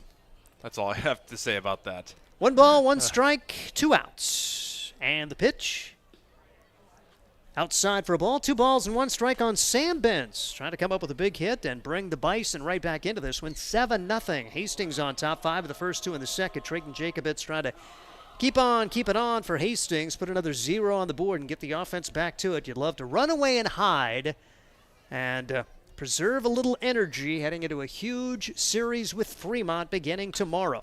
Hard hit ball, right side, base hit. 1 run will score. There will be runners at the corners as Benz does his job with an RBI single for the Bison and keeps it going. Pitch was just left up in the zone by Jacobitz right there, and Benz, who had a couple of RBIs on Wednesday, picks right up where he left off, even though he struggled a bit yesterday, and Bison will not be shut out tonight. Here's Louis Coca, grounded out to end the first inning. They have struck for a run on 2 hits, been aided by a Sodbuster error. Runners at the corners, and they're not done yet as Coca stands in the right-handed box, and the pitch. Hard hit ball to left field. That is big trouble as Jackson Crane will go back. He will not get there. 1 run scores. Here comes Benz home. And hitting the bag, heading for third. Here comes the throw. Not in time. It's a 2-run triple for Louis Coca. And the Bison get 3 on the board here in the third, and they crawl closer with a crooked number of their own. Yeah, we know Louis Coca's got some power on the team. He's only got 6 hits in 14 games until now, but 3 of them were extra base hits. 1 of them left the yard in a ballpark. That one might have left a yard in another ballpark. 91 off the bat, and Jackson Crane had no chance to get that baseball. And it's the first triple of the summer for the Bison. First pitch swinging is Cole Barta. That's well hit into center field, but fading back, making the play is Brady Alexander to end the go. But 3 runs come home on 3 hits. A large error in the inning, and 1 man left. We head to the bottom half of inning number 3. Hastings 7, Bison 3. This is Sodbuster Baseball. Core CPAs is your locally owned, full-service accounting firm. Our team of professionals have years of accounting experience and focus on building in-depth relationships with our clients. Our comprehensive and customized solutions are tailored to your specific needs. We pride ourselves in our commitment to integrity, objectivity, and professionalism. At Core CPAs, we provide tax services, payroll, bookkeeping, assurance and financial reporting, and much more. Visit our website at corecpas.us. Let's face it, we move our bodies around a lot. And sometimes things happen. A tweak, twist, pull, strain, ache, or pain. At Fisk Chiropractic and Sports Care, their goal is to restore your mobility, keep you moving, and ensure your rehabilitation is effective, efficient, and stress-free. Do you suffer from headaches and neck pain, lower back or sciatica? Call Fisk Chiropractic and Sports Care today. Start to discover wellness through chiropractic care. Fisk Chiropractic Sports Clinic.com. Start feeling better now. To the bottom half of inning number 3, the Bison was something to cheer about as they score 3 runs. They're bottom of the order, getting it done with an infield single. Had a player reach on the air out of their 7 and 8 hitters. And then Benz and Coca come up with the RBI hits. Hastings trying to get the momentum back. They'll have 7, 8, and 9 with Jude Greaves, Joey Hecker, and Jackson Crane. These 2 guys were successful. 2 of those 3, I should say, with Greaves an infield single and a run batted in. Crane lined out after Joey Hecker hit a 2-run single. So Sodbusters' first time through the order had their success against Trey Martin, as Martin throwing 58 pitches in the first 2 frames. Creighton Jacobitz now stands at 38 pitches through 3 for the Hastings Sodbusters.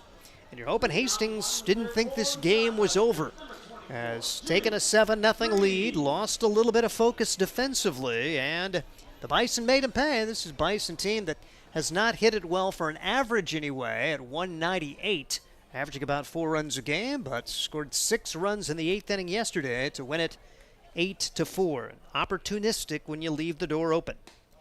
Pitch is taken for a strike. No balls and a strike on Jude Greaves. As far as we know, the only married Sodbuster player. Kind of cool for him to be able to bring his wife along, and she leads the cheering section here at Duncan Field. Hopefully we get her free tickets. She doesn't have to come and pay every day. Although, if Sodbuster, put her in the concession stand. Let's get her some extra money. By golly, young couple. Probably need all the help they can get. 2-1 the count on Jude Greaves. Especially renting an apartment away from home just for the summer, not cheap. Yep. 2-1 the count and the delivery. Swing and a miss. Good interview with Jude Greaves conducted by Ryan Valenti. You can check that out on Spotify. Search for Sodcast, as Jude's got an interesting story. He's battled through some health issues. He'll be going back for a 3rd year to Metro Community College, Kansas City. Line drive, right side, base hit. Perfect Sodbuster hit right there here at Duncan Field. We've seen both teams have that kind of approach, and Jude Greaves 2 for 2 in the ball game with Joey Hecker coming up. Yeah, got to get back focused. As we mentioned, they lost a little bit of focus on defense, and Sodbusters last night gave up 2 runs in the 7th, went and got those 2 runs right back. They're looking to hopefully accomplish that same feat in this inning. Seeing 10 runs in the game, only 2 of them have been earned, as a combined 4 errors in the contest, 3 of those on the Bison. Hecker puts a charge into this one. Center fielder fading back and getting it on the run. He can cover a lot of field out there. That's Curtis Lindsay making the catch. And retreating to first will be Jude Greaves. I mean, if the Sodbusters are playing anywhere else tonight, they might have a few shots touching or going over the wall. That one was very far, but we know that everybody that plays outfield here knows how to do it. Curtis Lindsay, another one of those guys, a pretty easy catch. Jackson Crane at the plate. Nice backhand pick from Santiago, the catcher. It's 1 ball and no strikes. As Jackson Crane, another one of the Arkansas Tech guys, went to Arkansas State Mountain Home this past year, but going back to Arkansas Tech, lines this one or loops this one into right field for a base hit. Hitting the second base bag is Greaves. He will go to 3rd, and runners will be at the corners for the Hastings Sodbusters on a hit from Jackson Crane. And I think loop is probably the perfect adjective or verb right there, because that one, he full swung that. That might have gone off the very end of the bat, as it just blooped into right field. For how hard of a swing that was and the trajectory of that ball, you'd think it would go a little bit harder.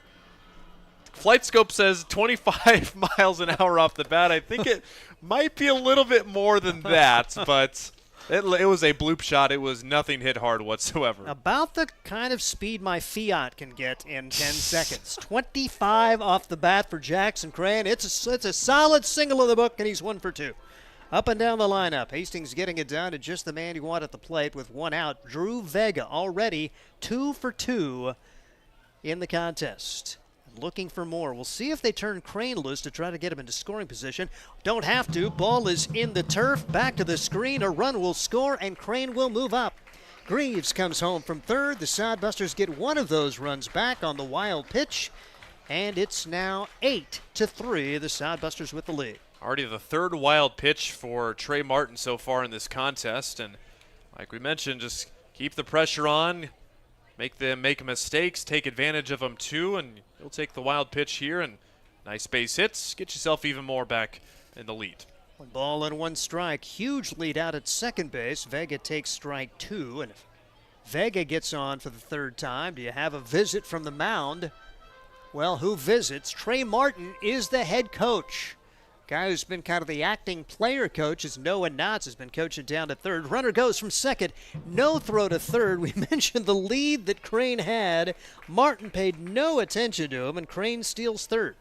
And important, too, because a fly ball to the outfield, which Sodbusters have been doing again tonight, but it would likely get a run home if Vega can find the outfield in any fashion. 8-3, Sodbusters on top and looking for more here in the home half of the third inning, and there's a little blooper into right field for a base hit.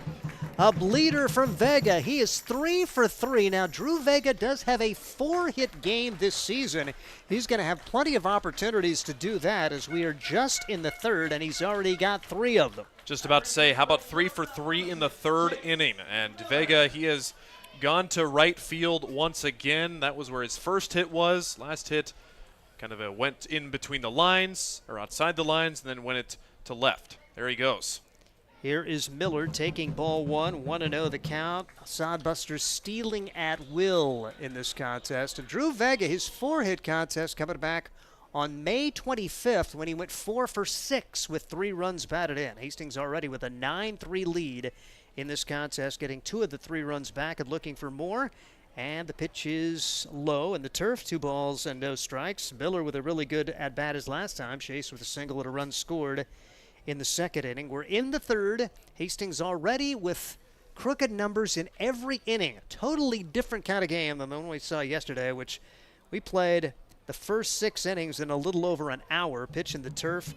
It got under the feet of Santiago, and he couldn't find it. That will allow Drew Vega to move up to third base. So a stolen base and a wild pitch. 3-0 the count now on Chase Miller, and the catcher will go out and talk with his pitcher and head coach. And what does the catcher tell the coach there? Hey, how you doing, coach? We need to get somebody in the pen? No, nope? Okay. Yeah, yep, that's right. If anybody knows Trey Martin, it should be Trey Martin. Trey finished up, got the final 2 outs yesterday, and the first win of the year for the Bison. A little different today. 3-0 delivery, and that's way outside. Tremendous stop for Santiago, and that will allow Miller to reach base. Just 1 out in the inning. 2 have scored. Runners the corners, and Cale Jensen will come to the plate. And here comes a visit from the player coach, Noah Knotts. He seems like kind of a character. I got a kick out of talking with Noah a little bit yesterday, and he's going to come out, and there'll be a visit at the mound there. It looks like there is action down in the Bison bullpen, and we'll see if a change is forthcoming. And they are going to bring a right-hander, so we will see a pitching change made. We'll take a break. Sodbusters 9 and the Bison 3. This is Sodbuster Baseball. Blue Fork Kitchen features elevated comfort food in a family-friendly, fast casual environment. With a full menu, you can sit down for a nice meal or order online for pickup. From salads and wraps to burgers and steaks, Blue Fork Kitchen has your kind of food. Open Tuesday through Thursday, 11 to 9 p.m., and Friday and Saturday, 11 to 10 p.m., with a special brunch buffet Sunday from 9 to 2 p.m. Blue Fork Kitchen is located in the Cimarron Plaza, 38th and Osborne Drive in Hastings. Like them on Facebook. Core CPAs is your locally owned, full-service accounting firm. Our team of professionals have years of accounting experience and focus on building in-depth relationships with our clients. Our comprehensive and customized solutions are tailored to your specific needs. We pride ourselves in our commitment to integrity, objectivity, and professionalism. At Core CPAs, we provide tax services, payroll, bookkeeping, assurance and financial reporting, and much more. Visit our website at corecpas.us.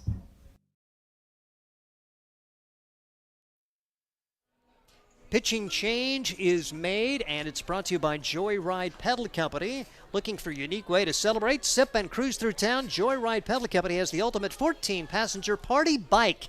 Get details at joyridepedalco.com. Sodbusters partying here 9-3 as they chase the starter Trey Martin, and we get a chance to see another one of those guys from Penn State Shenango. It's Josh Day. He was actually a college teammate to Trey Martin at Kentucky Christian before transferring, and he's 0-1 for the summer, making his 5th appearance, a 9.8 ERA in 10 innings. He's allowed 14 runs, 17 hits. He's struck out 5, he's walked 5, and he's hit 4, seeing his first action against the Sodbusters in this brief 3-game series. Somewhere in the world it goes, for Penn State Shenango, it goes Aruba, Jamaica, ooh, I want to take you, Bermuda, Bahama, and then Key Largo, Shenango, baby, why don't we go? It took a while to get there. It took a while to get there, but we that were was thinking pretty of good. all the ways to throw in Shenango to random places. Throw it into Kokomo. Yeah, I like it, and it is one of the coolest words we get a chance to say. We'll see how Josh Day does as he comes in with 2 on, 1 out, 2 home as Trey Martin, the head coach, will be lifted by the head coach, or I'm not sure if he said, I'm done, or if the player coach said, you're done. One way or the other, Sodbusters will try to tack on here 9-3, and still plenty of offensive opportunities with Cale Jensen coming to the plate. He was hit by a pitch, scored his first time up. He popped up to the shortstop last time. Runners at the corners, and I wouldn't be surprised to see Sodbusters send Chase Miller to try to get 2 in scoring position here, with Hastings already on top 9-3. Trying to take a big lead, maybe save that pitching staff a little bit, get some other guys some experience. We'll see how it all works out. And Jensen's first pitch swinging, and he'll not be pleased with that as he pops it up to the shortstop again. The second time he has done that, and Weston Johnston will try to get a couple home. Yeah, that was all. That's what Jensen's done his past couple of at-bats. Was hit by a pitch in the first time. I like the aggressiveness early in the counts. Jensen just a bit missing on that pop-up there.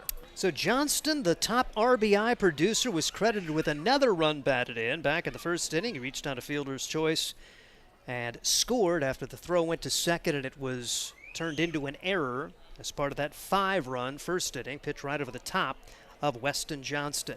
1 ball and no strikes, 2 outs now in the third. Sodbusters have built a 9-3 lead. Getting a lot of hits to find gaps, just unable to do that yesterday and suffering that disappointing 8-4 setback, trying to get the series win today. As the delivery, outside for a ball. 2 balls and no strikes. So we'll see what Josh Day can get done. Got that big first out, the Penn State Shenango dude.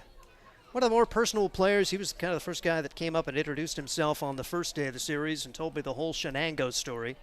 2-0 delivery over the head of Weston Johnston again, 3-0. Hopefully the story wasn't full of Shenango. Good story, like I say. Just fascinating about that whole small college system that they've got in Pennsylvania. 3-0 delivery on the way.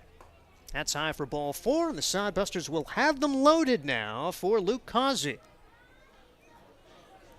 So single, line out, single walk, and a pop-up and another walk.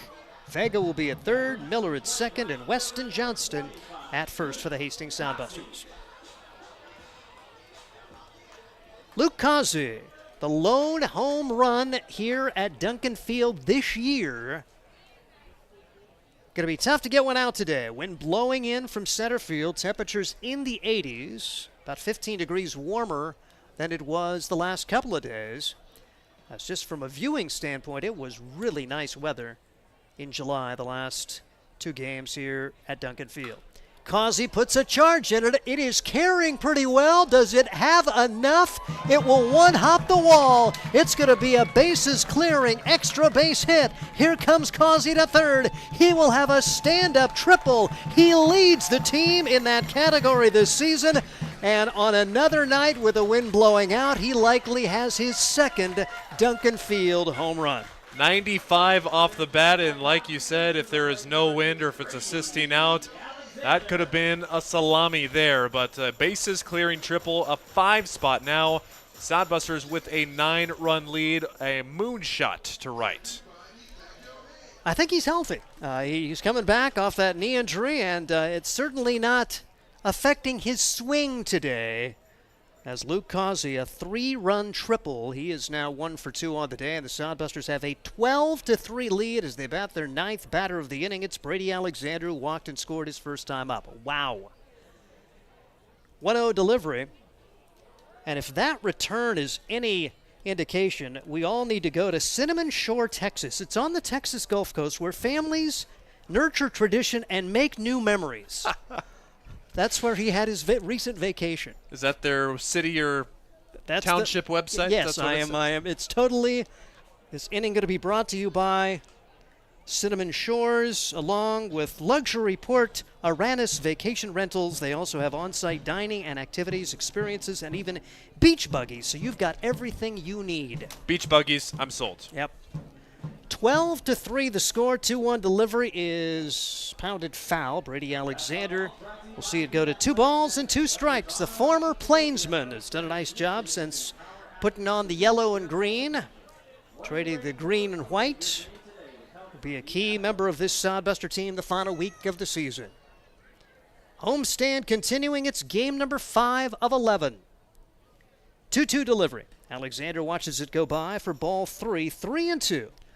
5 in the first, 2 in the second, 5 more in the third. They lead it 12-3. There is a run rule in the Independence League this year. 10 after 7. Not that we're looking ahead, but kind of looking ahead. I'd like to find a way to get yourself a run rule victory here today and save arms. It's a walk here. So Alexander aboard, and Jude Greaves will bat for the second time in the inning. Led off the inning with a single, and pitch didn't miss by much by day, but a pretty good take for Alexander. I know that this long of an inning as a hitter, not necessarily going up there and trying to work a walk, likely trying to swing the bat there, but good patience to get the base on balls. Well, you like the approach, particularly after yesterday when it was just really tough. Just couldn't take, never got a walk, and no hit batsman, so never really got many free opportunities. Today, getting hits, taking advantage of what's given you. Pitch was called a strike as Greaves squared to bunt, pulled the bat back, and Brady Alexander steals second. So runners at second and third. Chance for a couple of runs batted in for Greaves. It's pop foul down the right side. No balls and 2 strikes. Yeah, 5 stolen bases already through the first. Not even 3 full innings yet for the Sodbusters. They're on pace to steal 15 tonight, if we get that far. You'd love to see him get a really healthy lead and maybe be able to pull Jacobitz after 5 so he could qualify for the win. High and tight there. 1 ball and 2 strikes. So like I say, you just got to keep your focus defensively. Giving up the 3 unearned runs in the third changes your plans a little bit. Jacobitz certainly has thrown well enough. 38 pitches thrown so far. 3 runs on 3 hits, none of those earned. Pitch outside, and it goes to 3 balls and 2 strikes on Jude Greaves. Number 7 hitter in the Hastings lineup. Joey Hecker waits on deck. It's the Sodbusters 2 in scoring position here. Already 5 on the board in inning number 3.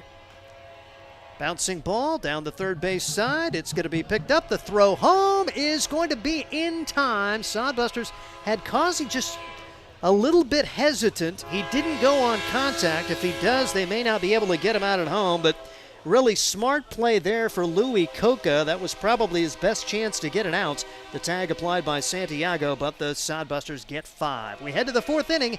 It's 12-3, and this is Sodbuster Baseball. Make your next pit stop at the Coach's Corner. A friendly staff and a deep lineup of snacks. You can find Coach's Corner in North Hastings on Osborne Drive East. More than just a gas station, Coach's Corner is the place to get delicious pizza made fresh for you and your family. Don't take our word for it. It's so good it'll be featured at selected Sodbuster home games this season.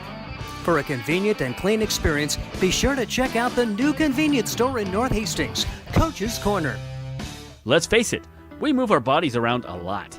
And sometimes things happen, a tweak, twist, pull, strain, ache, or pain. At Fisk Chiropractic and Sports Care, their goal is to restore your mobility, keep you moving, and ensure your rehabilitation is effective, efficient, and stress-free. Do you suffer from headaches and neck pain, lower back or sciatica? Call Fisk Chiropractic and Sports Care today. Start to discover wellness through chiropractic care. Fisk Chiropractic Sports Clinic.com. Start feeling better now. Hastings able to score 5 runs on 4 hits, now have 12 runs on 9 hits through 3 innings. It is 12-3 Hastings. Creighton Jacobitz staked to the huge lead as Hastings trying to get back on the horse, go 4-1 in this homestand, move 8 games over 500 again. They've been 9 games over 500 5 times this year and maybe have a chance to get there. Last season, they finished 12 games over 500, and it will take at least that to get to the playoffs. Coming into today, in the second half standings, Oahe 12-5, Casper 11-6, Spearfish 9-5, Hastings 8-5, Fremont 10-8. Here comes Jaden Santiago. Flew out to right his first time up. He's the starting catcher. And Santiago getting a chance to take his academic skills onward to Columbia University. He'll be an Ivy Leaguer in the fall. He's had a pretty nice week as well. 4 for 8 in the Sodbusters series with a pair of RBIs. 2 hits in each of the first 2 games, and a little delay to begin this inning. We've got our home plate umpire. We've got our field umpire. Now we're ready to go. But it's somebody else. Who's in the bathroom taking this a break? time? That was going to be my theory, but no. Everybody's ready to go. Jacobitz brings it home. Hard hit ball, left center field gap, and that is going to be a base hit. As a good start to this 4th inning for Santiago, as he now has his 5th hit of the series, a cool 5 for 10 against Hastings pitching. Well, if it wasn't a 9-run lead, well, it might still go the whole, I'd say, well, we'll see you in the 9th inning at 10:30 tonight. Yep, that's, I don't know, just never baseball, there is no time clock. Some days we wish there were. Curtis Lindsay at the plate now. And Lindsay's first pitch swinging, pops this one up into center field.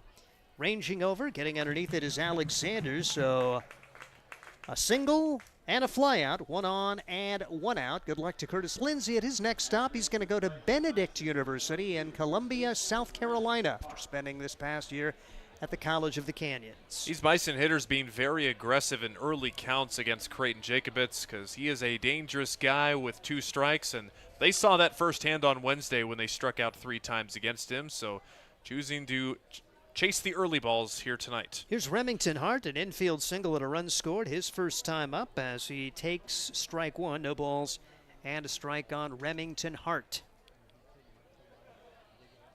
Hart doubles in each of the 2 games preceding this one. His first 2 of the summer. Swings and misses here. 2 strikes the count on Hart with a runner at first base, 1 out. Sodbusters with a 12-3 lead. We're just in the 4th inning. A pair of 5-run innings sandwiched around a 2-run frame. They've out-hit the Bison 9-4. Pitch in the turf, it bounces away. And on to second base will go Santiago. No chance for Weston Johnston, who did knock it down but deflected it over on the first base side as it actually hit in the left-handed batter's box on the third base side. Just fortunate that didn't roll into the dugout because that was pretty close to doing so. Runner at second base, 1 man out. Creighton Jacobitz atop the hill. Big left-hander takes a look back at second. And time is called by Remington Hart. College teammate of the pitcher who's in there now, Josh Day for the Bison. They're in their white uniforms today with the yellow numbers. Former Gem City Bison out of Wyoming, no home now as their travel-only team. And called strike 3. It's Remington Hart. We'll watch it go by, becomes the 3rd strikeout victim of Creighton Jacobitz. Too close to take there on the outside corner. Remington Hart is down on strikes, and the beer batter tonight, Talon Field, I was telling them they need to play because they played Pink Pony Club during the pitching change. They need to play it for this guy, but he's the beer batter, so they have to play the beer batter song. Yep, he's got pink bat, pink gloves, takes ball one here, 1 ball and no strikes, and having fun being the beer batter as he looks back to the crowd. He's just having a good time. Summer ball here. Left-handed hitter against the left-handed pitcher, Creighton Jacobitz. 2 outs, 1 on. And the pitch to Talon Field. Watches it go by for a strike. 1 ball and 1 strike on Talon Field. Trey Martin hoping to get his opportunity. He's batting next. He designated hitter / pitcher. So when you put yourself on the scorecard like that, you stay in even if a pitching change is made. Jacobitz atop the hill. 1-1 pitch in the turf. 2 balls and a strike. Good stop for Weston Johnston, catching here again today. And when you have a 70-degree day, it's much more likely that you get a chance to go back behind the plate the day after. Sodbusters do have Jude Greaves, another very capable catcher. He's DHing today. And the 2-1 delivery. Bouncing ball to the right side. It's going to be knocked down, fielded by Jensen. Throw to Jacobitz, not in time. There's another infield single as these Bison get down the line in a hurry. That's the second time we've seen a grounder to the first baseman turned into an infield single. Hart did that last inning. Well, Fields got great speed on the base pass, too, so his speed most likely doing that. Jacobitz got off the mound pretty good, but obviously no match for the speedy Field. And here's Scott Galusha, the acting head coach, coming out to visit with Creighton Jacobitz and the infield here for the Hastings Sodbusters. Up 12-3, trying to put a 0 on the board after you just got 5 runs back. So the Bison scored 3. How would you answer? Answered very well, thank you, with 5. But now trying to put a 0 on the board here. It's going to be Trey Martin coming to the plate. And Trey Martin's going to go up the third base side to talk with his player. He's the head coach, and he's going to go have a conversation with who is coaching at third and also talk to his base runner at third. So just an odd circumstance with the player coach, and we get a chance to see Trey Martin in the lineup for the second straight day. And a guy who's handled the bat all right. Went 1 for 3 with a run scored yesterday. Also pitched 2/3 of an inning to close out that 8-4 victory. Didn't allow a runner a hit. Today, a different story as he was the starting pitcher today and goes 2 1/3, allowing 11 runs, 6 of those earned on 8 hits. But now a chance to bring his team closer with runners at the corners, filled with great speed. If they do send him, do you just kind of concede at this time with that big advantage? Because you're probably not going to throw out Talon Field. Jacobitz brings it home, and that misses for a ball. Now Field had no read on Creighton Jacobitz. He was headed back toward the bag, and so that may eliminate the base running prowess of Talon Field. 1 ball and no strikes, the count on Trey Martin. Jacobitz brings it home. Half-hearted swing there for Martin. 1 ball and 1 strike, as that was dipping down to his ankles on the inside part of the plate, and he was totally fooled by that one. 1-1 the count. Jacobitz, a check of the runners. Brings it home. Bouncing ball foul, and that time Trey fouled it off himself. It's 1-2. You feel like one more of those, he could maybe spike one and get himself a strikeout against Trey Martin. We'll find out. I would agree. Go right back to it. If it ain't broke, don't fix it. Just make sure it does not hang over the plate. That's the dangerous part there, too, with the breaking ball. If you leave it up, good hitters are going to smack it. 1-2 with 2 outs. Runners at the corners for the Bison. The pitch. Job for Martin to get it back to the screen on a foul ball. It remains 1 ball and 2 strikes. Creighton Jacobitz seeing his pitch count get elevated the last couple of innings, now up to 52 after he threw only 17 to retire the first 6 batters.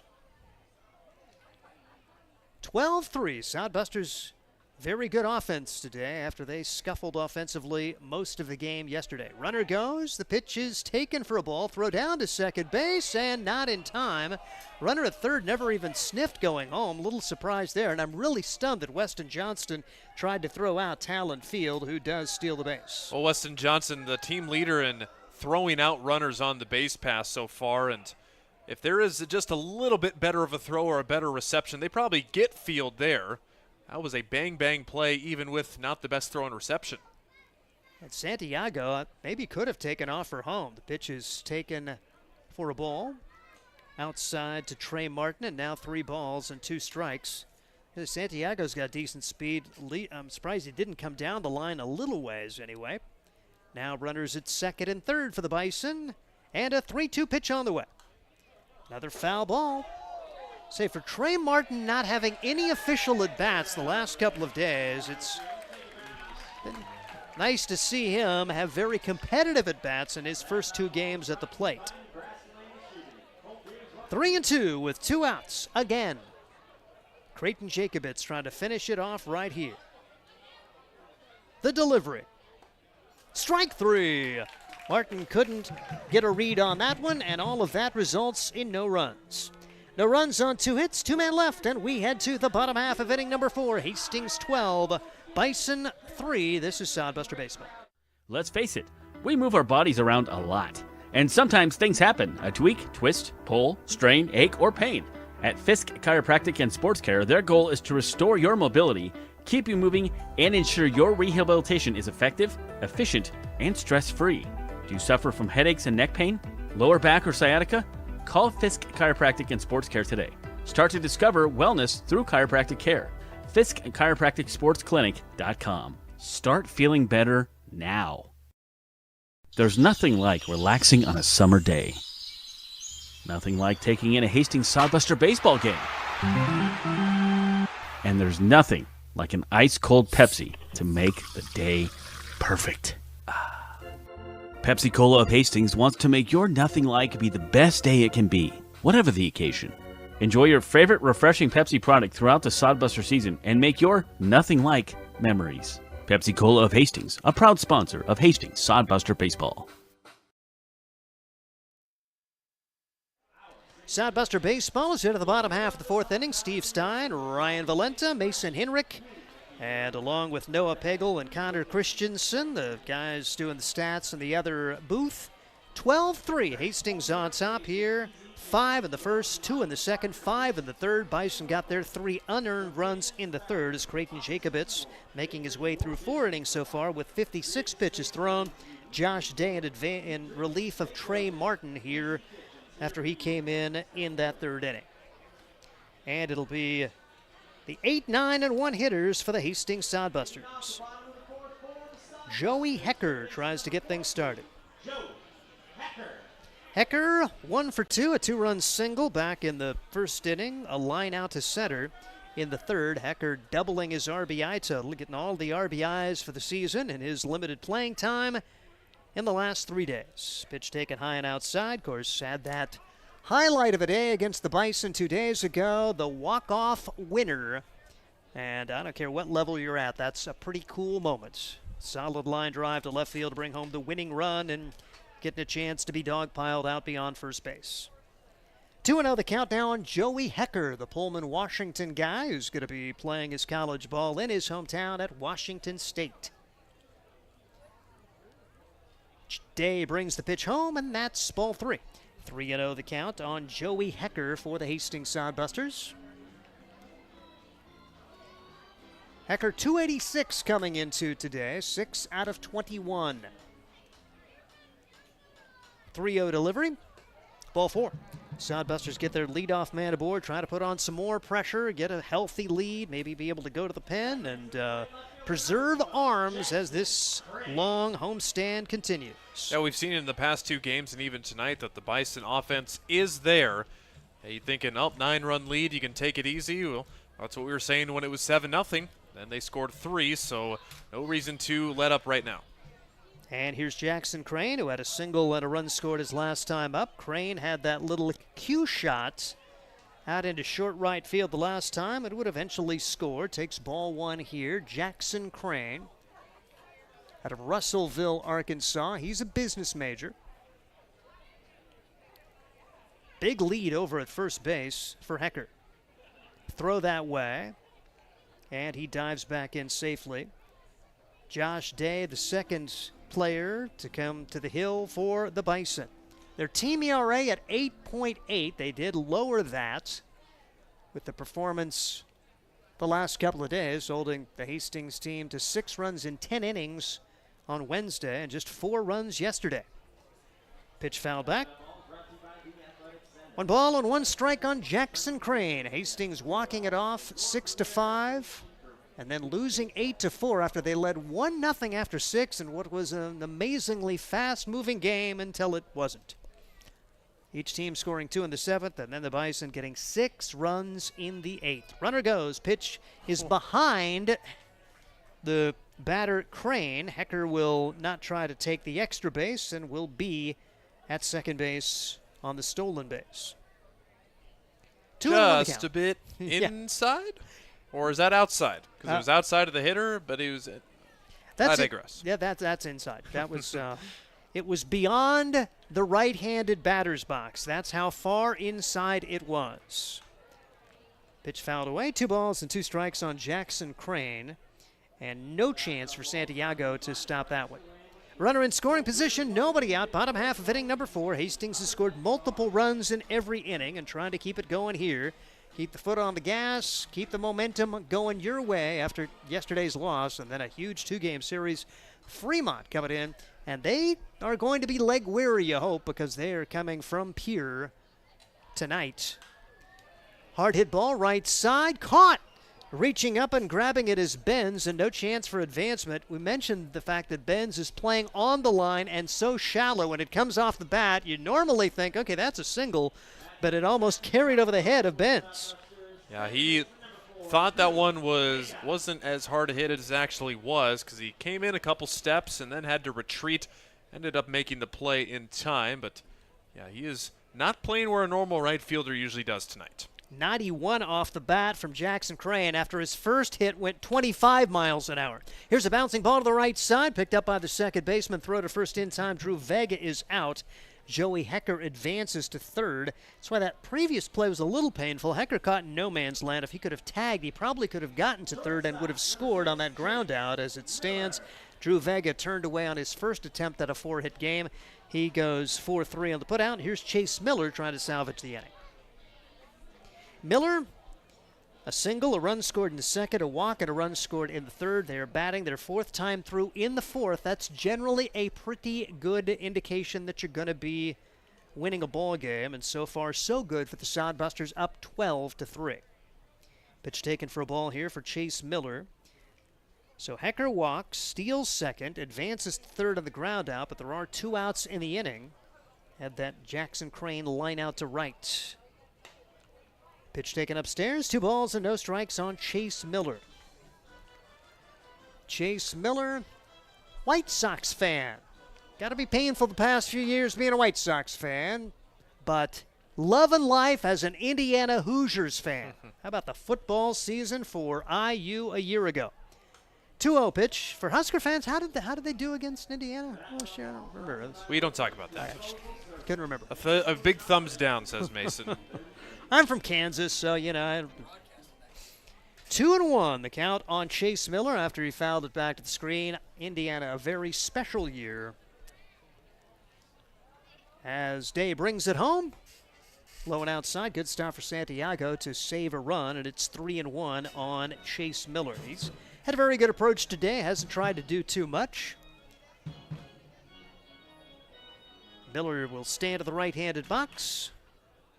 Down at third base, it's Joey Hecker. Here's the delivery. Ball 4. So Chase Miller aboard, and runners will be at the corners, and don't be surprised to see Chase Miller take off on first movement here to try to get into scoring position and maybe even steal yourself a run with Joey Hecker, who can run there at third. 12-3, Sodbusters on top. We're in the bottom half of inning number 4. Disappointing day so far for Cale Jensen. He swung at the first pitch and popped it up to the shortstop the last 2 times. This pitch way high, way outside. He was hit by a pitch and scored a run back in the first. Get a chance to hear from Cale Jensen later on in this homestand. So we've got a couple of Sodbuster spotlights set to go. Tomorrow we are going to hear from Elijah Thomas. And we'll have Cale's interview on Sunday. Runner goes, pitch taken for a strike. No throw down, so runner in scoring position now. With Chase Miller taking second. Joey Hecker is at third, and a 1-1 count to Cale Jensen, who had a very special, very unusual 2 triple day. Doesn't happen very often. 1-1 delivery. Pitch is taken for a strike, now 1-2. You always talk about the multi-homer day. How rare are multi-triple days? Probably more so. That's got to be more rare. Yeah, I would say Tons of guys can hit it out of the park. Not very many guys can place it perfectly down the line and get a 3-bagger. 1-2 pitch, high and outside. And for Cale, it was special because he was the first to admit, I'm not that fast. I don't get many triples anyway. To get 2 in one game, that was pretty cool. I think I looked up his Northeast Community College stats in the spring and didn't have a single triple at all. 2-2 with 2 outs. Runners at second and third. The pitch to Cale Jensen is high for ball 3. And what a spring it was for Cale Jensen. 327, how about 16 home runs? Oh, my goodness. For the Northeast Community College Hawks, which went 33 and 27. More home runs than doubles. Good power, and that's the thing that draws him to Illinois, Chicago, or his next stop. 3-2 pitch just out of the zone, and the bases will be full with a trio of walks in the inning. And Weston Johnston, he's just your leading RBI guy, and probably the guy, if you had to pick one out of the lineup, go get us a couple more right here. Johnston with 1 RBI today. He has scored twice. Weston with his RBI fielder's choice in the first. Now up to 34 runs batted in to pace the Sodbusters. Also one of the 3 guys who has now played 33 games. Pitch taken upstairs for ball 1. 1 ball and no strikes on Weston Johnston. Had an epic at bat to hit a grounder yesterday that ended up scoring a pair of runs. The go-ahead runs to make it 3-2 that we thought was going to be a monster play in the game, but the Bison would score 6 the next inning. Ground ball, base hit just inside the bag. 1 run scores. Here's a 2nd run home. Hastings will have runners at second and third after a 2-run double from Weston Johnston, and it's 14-3. Mr. RBI, and he does it again. RBIs number 34 and 35 now on the summer. Just pulled it inside the bag at third. Louis Coca, a nice effort to try and knock that down. He couldn't. 2 runs home, and the Sodbusters continue their streak of at least 1 run. Well, now at least 2 runs in every inning. 5-2, 5-2 have been the run-scoring innings for the Hastings Sodbusters, as they're now up 14-3. We talked about the Hoosiers football team earlier in this frame. It's a good football score. This ought to get you ready for the fall. In the 4th, 14-3. But it's baseball. 1 ball and no strikes. Luke Causey still with the big hit in the game. A 3-run triple his last time up. He took over sole possession of first place in triples on this Sodbuster team with number 5. 1-0 delivery. Taken outside for ball 2. 2 balls and no strikes on Luke Causey, and it was nearly his 2nd Duncan Field home run his last time up as he one-hopped the wall somewhere between 405 and 367. 2-0 delivery. Pitch misses inside. Now 3-0 on Causey, and great job of not trying to go up there and do too much. Take the pitches thrown to you, and he is not offered at any of the first 3. Trying to get Brady Alexander in at bat here in the 4th. There is action in the Sodbuster bullpen. 3-0 delivery. Taken for a strike. And is this enough to take out Creighton Jacobitz? Do you let him go 1 more? Jacobitz at 56 pitches. They do go pitch counts here. He would only need to take 2 days off, theoretically, if he didn't pitch any more today for the Sodbusters. 3-1 delivery. Swing and a miss, 3-2. Kind of heard the crowd do a ooh, because that was right in his wheelhouse, and thought that Causey had a pitch to hit right there. Jacobitz, if he does go 1 more, will qualify for the win. So a lot of things to consider if you're the acting head coach, Scott Galushis. Josh Printer away for a wedding. 3-2 pitch, ball 4. Josh Day has already had a busy day. That's pitch number 48 for him after Trey Martin threw 75 in the starter's role. And also worth noting as well, Sodbusters already with 14 runs in the game, ties their season high in runs scored in any game. And like we said, we're in the 4th, so plenty of time to break that season record. Here comes Brady Alexander. The Sodbusters have batted around for the 3rd time in 4 innings. Or actually, not quite yet. Alexander will send this one in the air to center field, and making that grab will be Curtis Lindsay as the Sodbusters send 8 to the plate here and end up settling for 2. After 4 complete, it's 14-3 Hastings. We'll hear from Ryan when we come back. This is Sodbuster Baseball. Let's face it, we move our bodies around a lot. And sometimes things happen. A tweak, twist, pull, strain, ache, or pain. At Fisk Chiropractic and Sports Care, their goal is to restore your mobility, keep you moving, and ensure your rehabilitation is effective, efficient, and stress-free. Do you suffer from headaches and neck pain, lower back, or sciatica? Call Fisk Chiropractic and Sports Care today. Start to discover wellness through chiropractic care. Fisk Chiropractic Sports Clinic.com. Start feeling better now. Blue Fork Kitchen features elevated comfort food in a family-friendly, fast casual environment. With a full menu, you can sit down for a nice meal or order online for pickup. From salads and wraps to burgers and steaks, Blue Fork Kitchen has your kind of food. Open Tuesday through Thursday, 11 to 9 p.m., and Friday and Saturday, 11 to 10 p.m., with a special brunch buffet Sunday from 9 to 2 p.m. Blue Fork Kitchen is located in the Cimarron Plaza, 38th and Osborne Drive in Hastings. Like them on Facebook.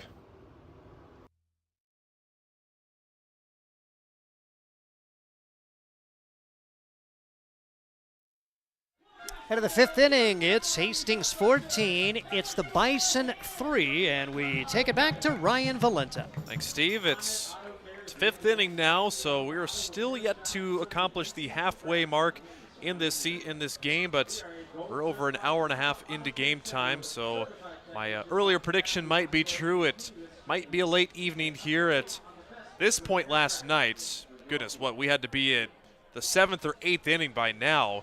Then the game kind of slowed down with the Bison 6-run 8th inning. But this one featuring a lot of offense. If you're an offensive player or an offensive enjoyer, then this one is for you tonight. Creighton Jacobitz out to try and qualify for the win. Just needs 3 more outs. There is left-handed action in the bullpen, but that guy is wearing shorts right now. So maybe just it's Ethan Marshall throwing, and he recently threw in the series. So probably just a bullpen session for him right now. Probably not going to be appearing in the game tonight, but we will see how long of a leash Creighton Jacobitz has. He goes up against 1, 2, and 3 of the Bison order, making their 3rd time through the lineup. Rhett Rogers, the first to bat. He is 0 for 2 and has been struck out twice. Pitch is outside, 1 ball, no strikes. Rogers now 1 for 11 in this week's series. Has reached the base via a walk, but been a tough go for him at the plate as the second baseman for the Bison. Ground ball to third inside the bag. Sliding backhand stop. Joey Hecker. Throw to first. Do it. The hot corner is hot. Joey Hecker says no problem. Whew. That's D1 play. Going to Washington State. Backhand and a strong throw. I don't know if we've really seen his arm strength on display until this game when he has made a couple of really good throws. That one deserves some recognition right there, and put a star next to that if you're keeping score at home on the 5-3 putouts. Now Sam Benz taking strike 1, a breaking ball at the top of the zone. 0-1. 14 runs, 10 hits for the Busters, 3 runs, 5 hits for the Bison. 3 errors for the Bison defense, 1 for the Busters. The lefty-on-lefty matchup is back to the lefty. He's going to run over to first, now throw over, and gets Benz in time. That made it a little bit more difficult than it needed to be, Jacobitz did, but he gets the out nonetheless. We made the stop, and then I think he stumbled because he wasn't on flat ground there, and so realized I can't throw it right now. Who knows where it's going to go, so he took about 4 steps to get on a flat surface to throw it over. Looks like a clean 1-3 put out and a chance at a 1-2-3 inning right here. Jacobitz has a couple of those already, and he did do it against the top of the lineup back in the first. Strike 1 to Louis Coca. Coca broke out of a hitless slump in this series, back with a 2 RBI triple in the 3rd inning. That got the Bison within 4. And there's a ground ball to second. Drew Vega charging, flipping in time for the out. Indeed, the 3rd 1-2-3 inning of the ball game. We're now through halfway of a 9-inning game, but the Sodbusters will try to end it early if they can keep this momentum going. 14-3. The bottom of the 5th is headed your way. Blue Fork Kitchen features elevated comfort food in a family-friendly, fast casual environment. With a full menu, you can sit down for a nice meal or order online for pickup. From salads and wraps to burgers and steaks, Blue Fork Kitchen has your kind of food. Open Tuesday through Thursday, 11 to 9 p.m., and Friday and Saturday, 11 to 10 p.m., with a special brunch buffet Sunday from 9 to 2 p.m. Blue Fork Kitchen is located in the Cimarron Plaza, 38th and Osborne Drive in Hastings. Like them on Facebook.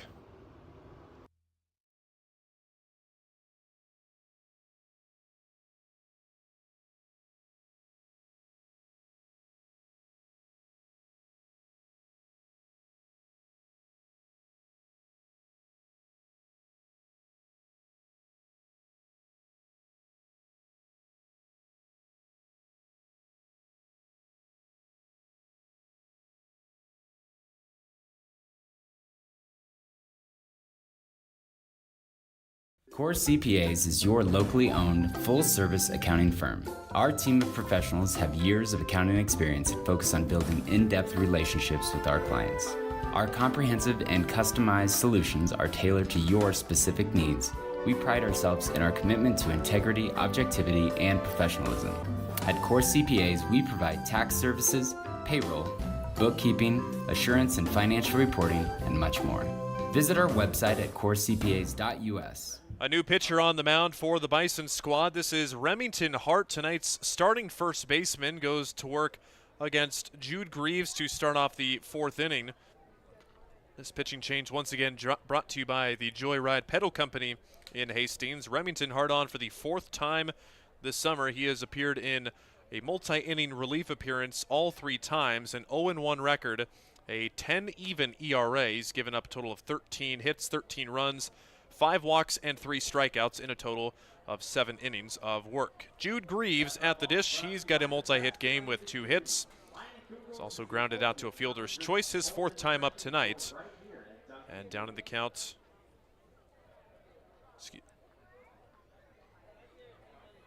Swings and misses.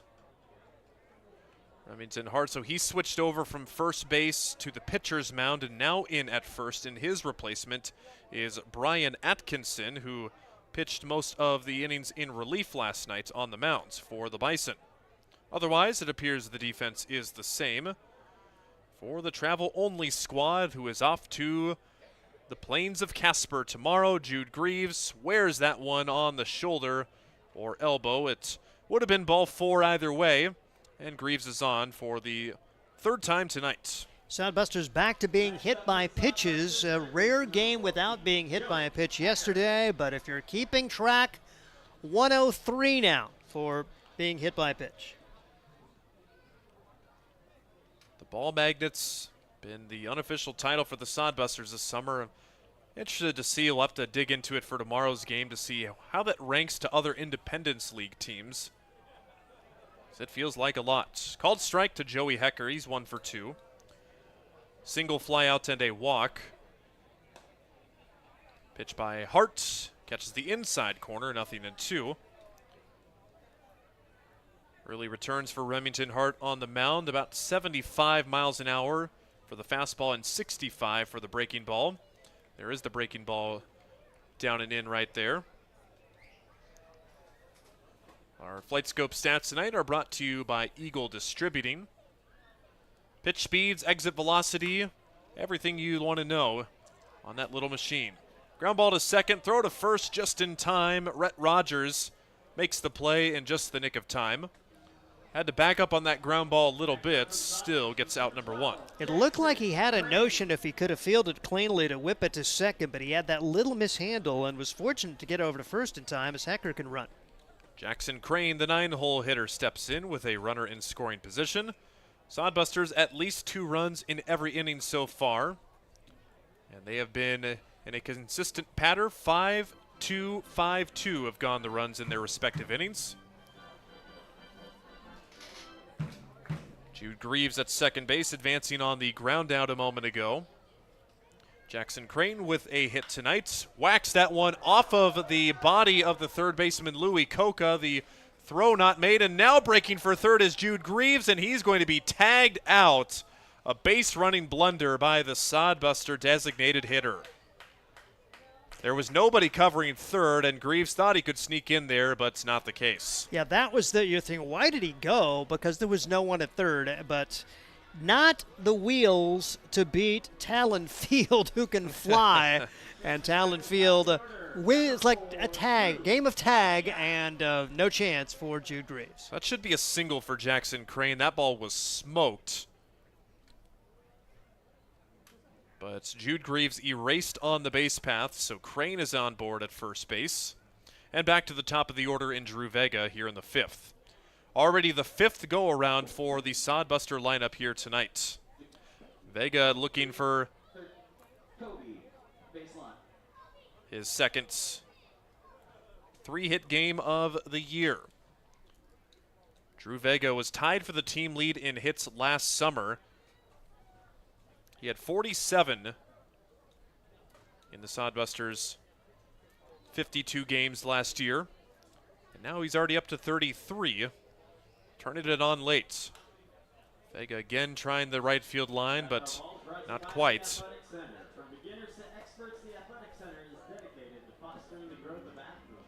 the Sodbusters in danger of being held off of the scoreboard for the first time tonight if they can't get the runner home. 2 balls, no strikes. 2 balls, 1 strike. Vega bouncing ball to shortstop. Talon Field on a couple of hops, swings to first in time, and indeed the first time that both teams have been held scoreless in an inning, and the first time the Sodbusters have been denied of the scoreboard, but they'll still enjoy an 11-run lead. 14-3, we're through 5 on this Friday night. Make your next pit stop at the Coach's Corner. A friendly staff and a deep lineup of snacks. You can find Coach's Corner in North Hastings on Osborne Drive East. More than just a gas station, Coach's Corner is the place to get delicious pizza made fresh for you and your family. Don't take our word for it. It's so good it'll be featured at selected Sodbuster home games this season. For a convenient and clean experience, be sure to check out the new convenience store in North Hastings, Coach's Corner. Hastings Sodbusters baseball's in full swing, bringing you another fun-filled summer of high-level collegiate wood-bat baseball at historic Duncan Field. A great way to spend a summer evening with your families at a Sodbusters baseball game. Go online to HastingsSodbusters.com for their home game schedule or to purchase tickets. Hastings Sodbusters baseball. It's a hit. Got the spirit of the game. The Hastings Sodbusters. We are through 5 at Duncan Field. It's still Creighton Jacobitz on the mounds as the Sodbusters lead it by 11. Back to Steve Stein. It'll be Cole Barta, Jaden Santiago, and Curtis Lindsay up there against Jacobitz. And maybe I'm thinking about being too cute. Go ahead and try to win this game. It may be Jacobitz. If you can find a way to get through 7, win this in 7. You've only got 2 more innings to go. Craig Jacobitz still just at 61 pitches. That may be your best option at this point, as there is no action behind Creighton Jacobitz now. You mentioned the fact earlier we did see a left-hander up, but Ethan Marshall had thrown just a couple of days ago, and so is not going to be a candidate to throw today. He was the winning pitcher against Nebraska on the 15th. Creighton Jacobitz, meanwhile, 61 pitches thrown. He has struck out 4. He's allowed 3 runs on 5 hits. No earned runs allowed in the game. And Cole Barta now comes to the plate to open the top half of the 6th inning here at Duncan Field. If you want to get out and watch the games, this is our 5th game of the 11-game homestand. They'll be playing every day here with the exception of Monday when they have their lone day off. 2 against Fremont, then 4 against Nebraska to close the home schedule. Pitch swung on and missed. No balls, then a strike on Cole Barta. Barta out of Minot State. Grand Forks Central, his home high school. Honor roll guy up at Minot. 0-1 delivery on the way. And that just misses inside. 1 ball and 1 strike on Cole Barda. Barda's had some big moments in this series. Stands in there now. He's done a nice job in the outfield, making some good catches. Takes the pitch here. 1 ball and 2 strikes. At the plate, 3 for 8, a multi-hit game yesterday, 2 for 5. He had a run batted in, a tying RBI single to make it 5-all that basically sent the game into extra innings, and the Sodbusters would end up winning it in 10, 6-5.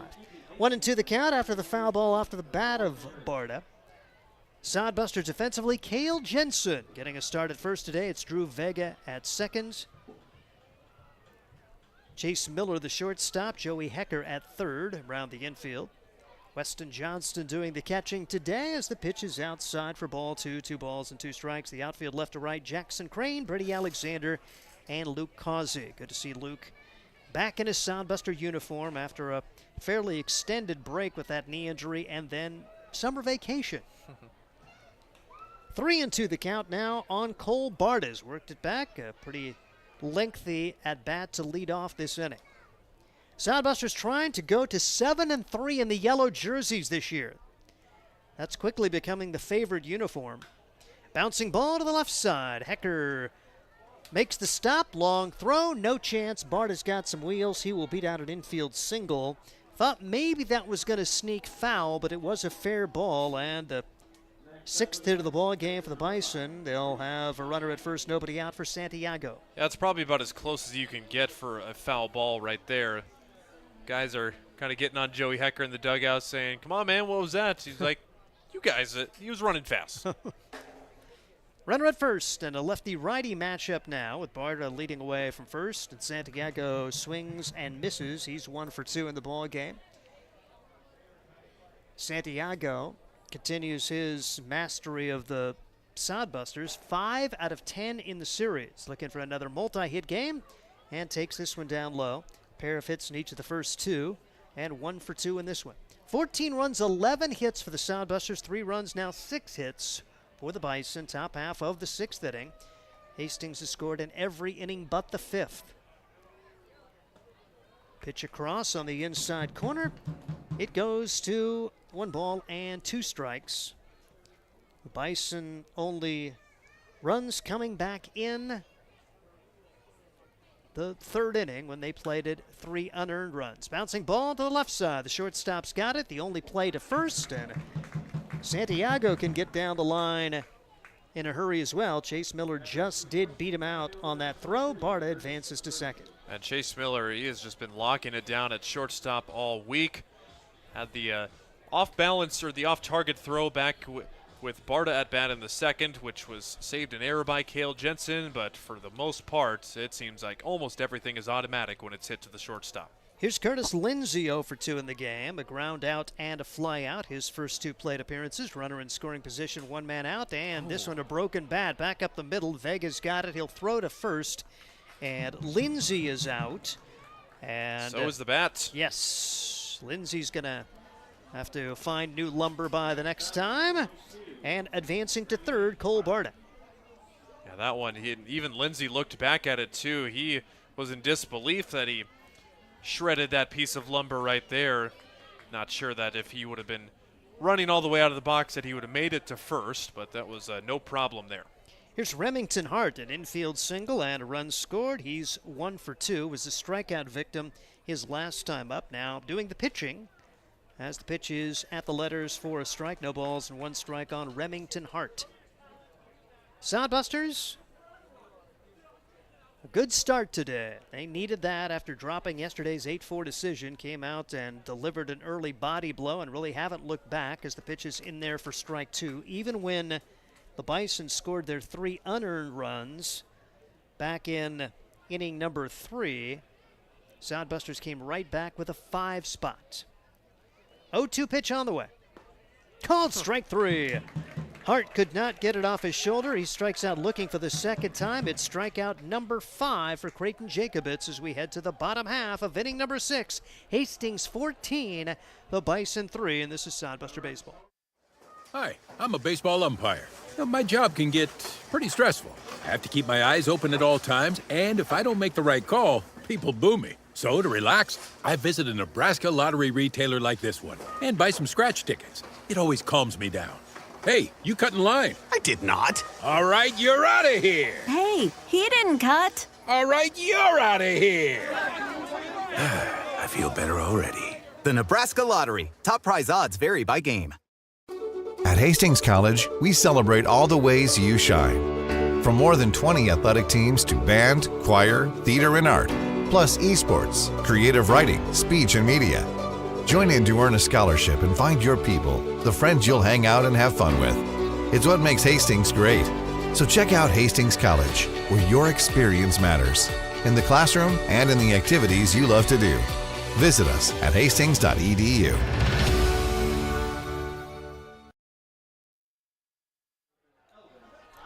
We head to the bottom half of inning number 6. The Sodbusters will have Chase Miller up there along with Cale Jensen and Weston Johnston. Hastings looking to add to a 14-3 lead. We see Remington Hart, who was just a strikeout victim, having to get out and now get his warm-up tosses complete. Hart came out through 1 inning, allowing no runs on 1 hit. The first of the pitchers for this Bison team to put a 0 on the board, as Hart threw 16 pitches. Only 8 of them were strikes, but able to battle his way through that inning, as there was a hit batsman, a ground out, an infield single, then a base running error kind of put a damper on the inning before the ground out of Drew Vega. Pitch is taken for a ball, 1 ball and no strikes. Chase Miller, he could settle into that 2 spot if he keeps this same approach, as the pitch is swung on and missed. Pair of walks and a single. He is 1 for 2, but it seems like since he has been an everyday player, he's walked, he's been hit by pitches a lot. He's always been in the middle of a lot of Sodbuster rallies. Takes this pitch for a ball, 1 ball and 2 strikes on Chase Miller. 1-2 delivery, it's hitting him. So another guy who is going to reach. Chase Miller has been on base 4 times today, and talk about being in the middle of it. 3 runs scored out of the 2 spot in the batting order for the Hastings Sodbusters. And that approach, just getting on any way you can, besides his first inning flyout. 4th time he's reached today, and Chase Miller has some wheels.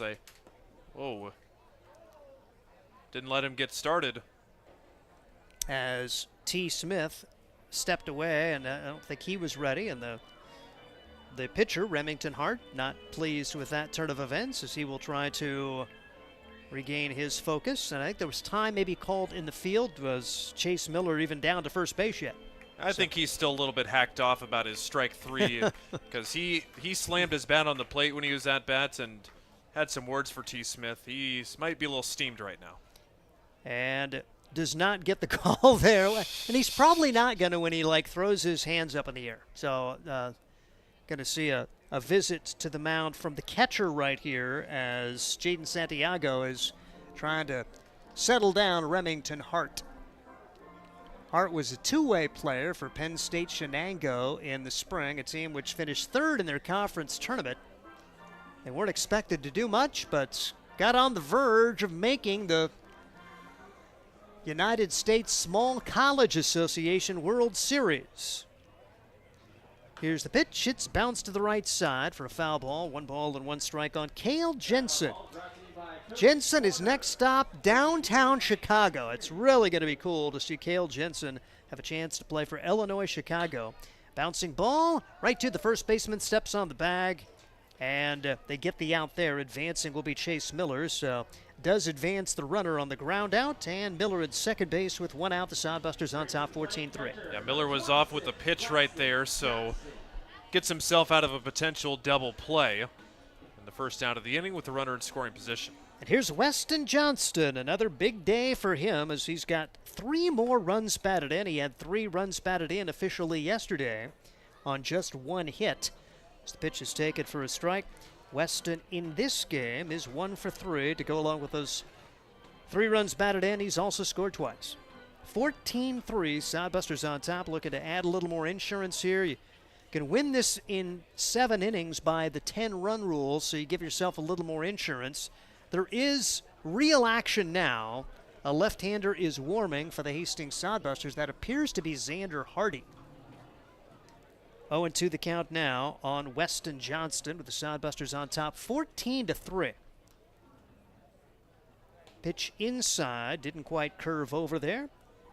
And it goes to 1-2 on Weston Johnston. As Remington Hart, still one of the cooler names we have called this year for the Sodbuster opponents. Just have this tremendous urge to say it with an English accent every time. Go ahead, you can do it. Nah. After the Morgan Freeman debacle yesterday, you got to stay away from imitations. I'm sure that's what the wife would say. Pitch misses, now 2 balls and 2 strikes on Weston Johnston, trying to bring that run home from second base. And is there a better guy to have at the plate when you have a man in scoring position than Weston Johnston? Hasn't been this year for the Hastings Sodbusters. A look back to second, pretty close. Back in standing up, Chase Miller, a decent throw on the tag applied by the second baseman, Rhett Rogers. Rhett, kind of an old school name too. I like that name. Runner goes, pitch swung on and missed. The bat will carry into the Sodbuster side of the dugout, and that's the second piece of lumber we have seen get away from a Sodbuster player today, and Johnston will have to go back and pick it up himself as he heads to the dugout after a strikeout. Get the guys some pine tar. I know this hasn't been a problem all season, but 2 times in one night, bizarre. The only other time I remember is when we were playing in the rain. The pitch is missing for a ball, 1 ball and no strikes, and actually stopped play after the ball, or after the bat went into the stands in the rain a few games ago. Pitch taken upstairs. 2 balls, no strikes on Luke Kazi, trying to come through with an RBI here. Actually called that pitch a strike there. Okay. And the delivery is taken outside as Luke Kazi stands at the plate. He's got a 3-run triple to his credit. 1 for 2 on the day. He's been hit by a pitch and walked as well. Runner at third, 2 outs. Sodbusters trying to salvage the inning here, and Kazi now has a 2-2 count on him as he stands in there. Hastings looking to add to a 14-3 lead, wanting another insurance run here as the delivery way outside. Full count to Luke Kazi. Runner at third base. Hastings leads it by 11. Scoring runs their first 4 at-bats today. 3-2 delivery to Luke. Watches it go by for ball 4 and a pair of walks in the inning. Runners at the corners with Brady Alexander coming up. 4th time that Luke has reached tonight now. A couple of walks, the triple and the hit batter. And just love to get some extra insurance too, because the Sodbusters do have a chance to end this thing early this next top half of the inning. Yep. Love maybe a little more cushion there. Get a couple more here. Pitch outside for a ball. And we did see Xander Hardy, I think, complete his warm-up throws. Was it 1 or was it 7? Spencer Schmidt's also out there, but I think it was a lefty. I'm pretty sure it was Xander. Yeah, one of them's a lefty, one of them's a righty, so whoever that was. Pretty much had to be Xander. As 2-0 the count now on Brady Alexander, looking for somewhere to drive it. Pitch taken outside, now 3-0. A walk to Miller, a ground out, a strikeout, a walk to Kazi. Runners at the corners. Sodbusters on top by a score of 14-3 and 4 pitch walks. The bases are loaded now. And Jude Greaves a chance to provide some offense. Up and down the lineup, the Hastings Sodbusters have contributed today. 3-hit game for Vega, 2-hit game for Greaves already, and a 2-hit game for Crane. And out of the wind now will be Remington Hart. Curveball right over the center. The ball's in a strike on Jude Greaves. An infield single, a run batted in his first time up. A single and a run scored in the third. 2 for 3. 0-1 delivery. Bouncing ball, little nubber. It's going to be fielded by Hart, who will run it over to the bag and toss. And the Sodbusters, after all of that, do not score. No runs on no hits, 3 men left, and we head to the 7th. It's Hastings 14, Bison 3. This is Sodbuster Baseball. Blue Fork Kitchen features elevated comfort food in a family-friendly, fast casual environment. With a full menu, you can sit down for a nice meal or order online for pickup. From salads and wraps to burgers and steaks, Blue Fork Kitchen has your kind of food. Open Tuesday through Thursday, 11 to 9 p.m., and Friday and Saturday, 11 to 10 p.m., with a special brunch buffet Sunday from 9 to 2 p.m. Blue Fork Kitchen is located in the Cimarron Plaza, 38th and Osborne Drive in Hastings. Like them on Facebook. Make your next pit stop at the Coach's Corner, a friendly staff and a deep lineup of snacks. You can find Coach's Corner in North Hastings on Osborne Drive East. More than just a gas station, Coach's Corner is the place to get delicious pizza made fresh for you and your family. Don't take our word for it. It's so good it'll be featured at selected Sodbuster home games this season. For a convenient and clean experience, be sure to check out the new convenience store in North Hastings, Coach's Corner. Head of the 7th inning, Hastings trying to complete a run rule victory. They lead it 14-3, and a pitching change will be made. It's brought to you by Joyride Pedal Company. Looking for a unique way to celebrate, sip, and cruise through town?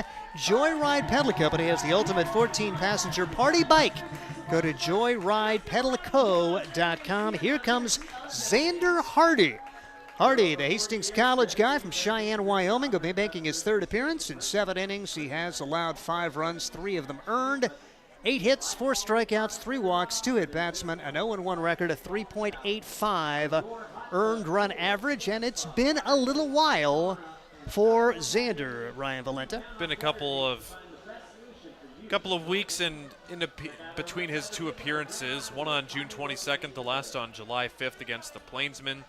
He made kind of a spot start in that one Plainsman game back on June 22nd where he pitched pretty well in 6 innings, wasn't able to fend off the Plainsmen at that point, took the loss in that game, but then afterwards on July 5th pitched 1 inning, faced 7 batters, 2 hits, 1 run, no walks or strikeouts, so a 3.86 ERA in the innings, a couple of appearances for him.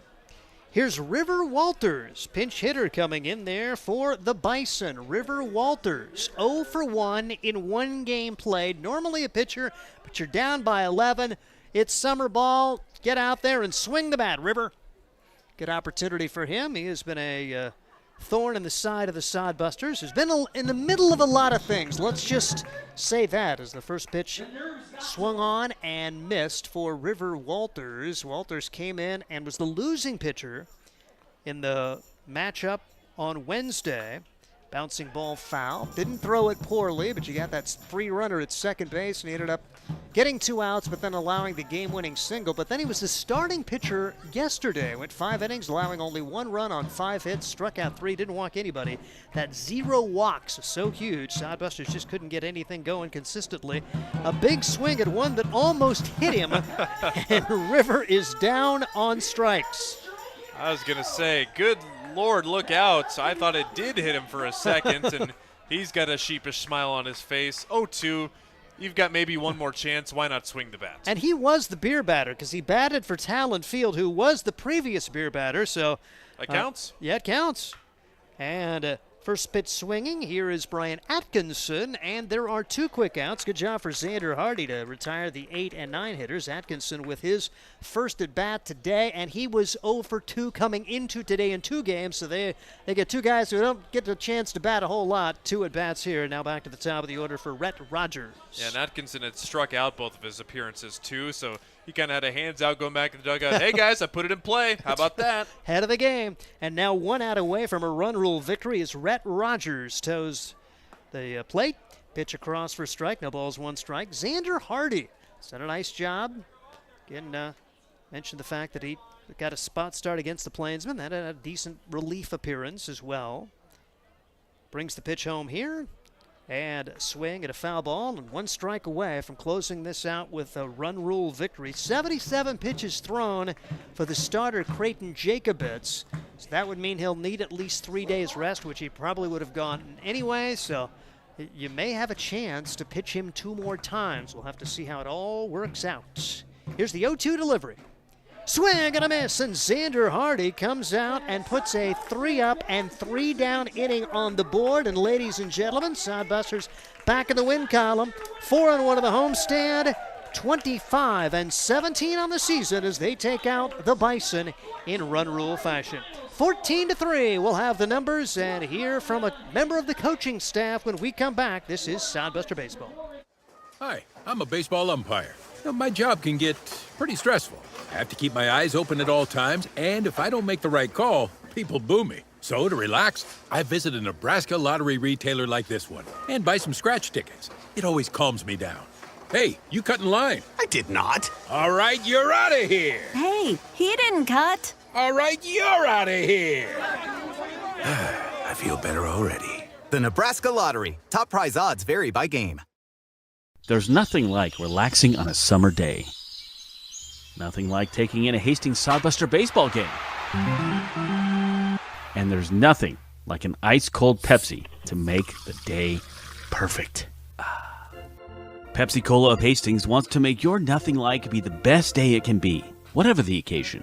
Enjoy your favorite refreshing Pepsi product throughout the Sodbuster season and make your nothing like memories. Pepsi Cola of Hastings, a proud sponsor of Hastings Sodbuster Baseball.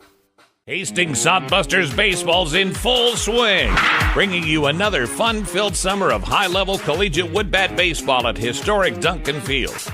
A great way to spend a summer evening with your families at a Sodbusters baseball game.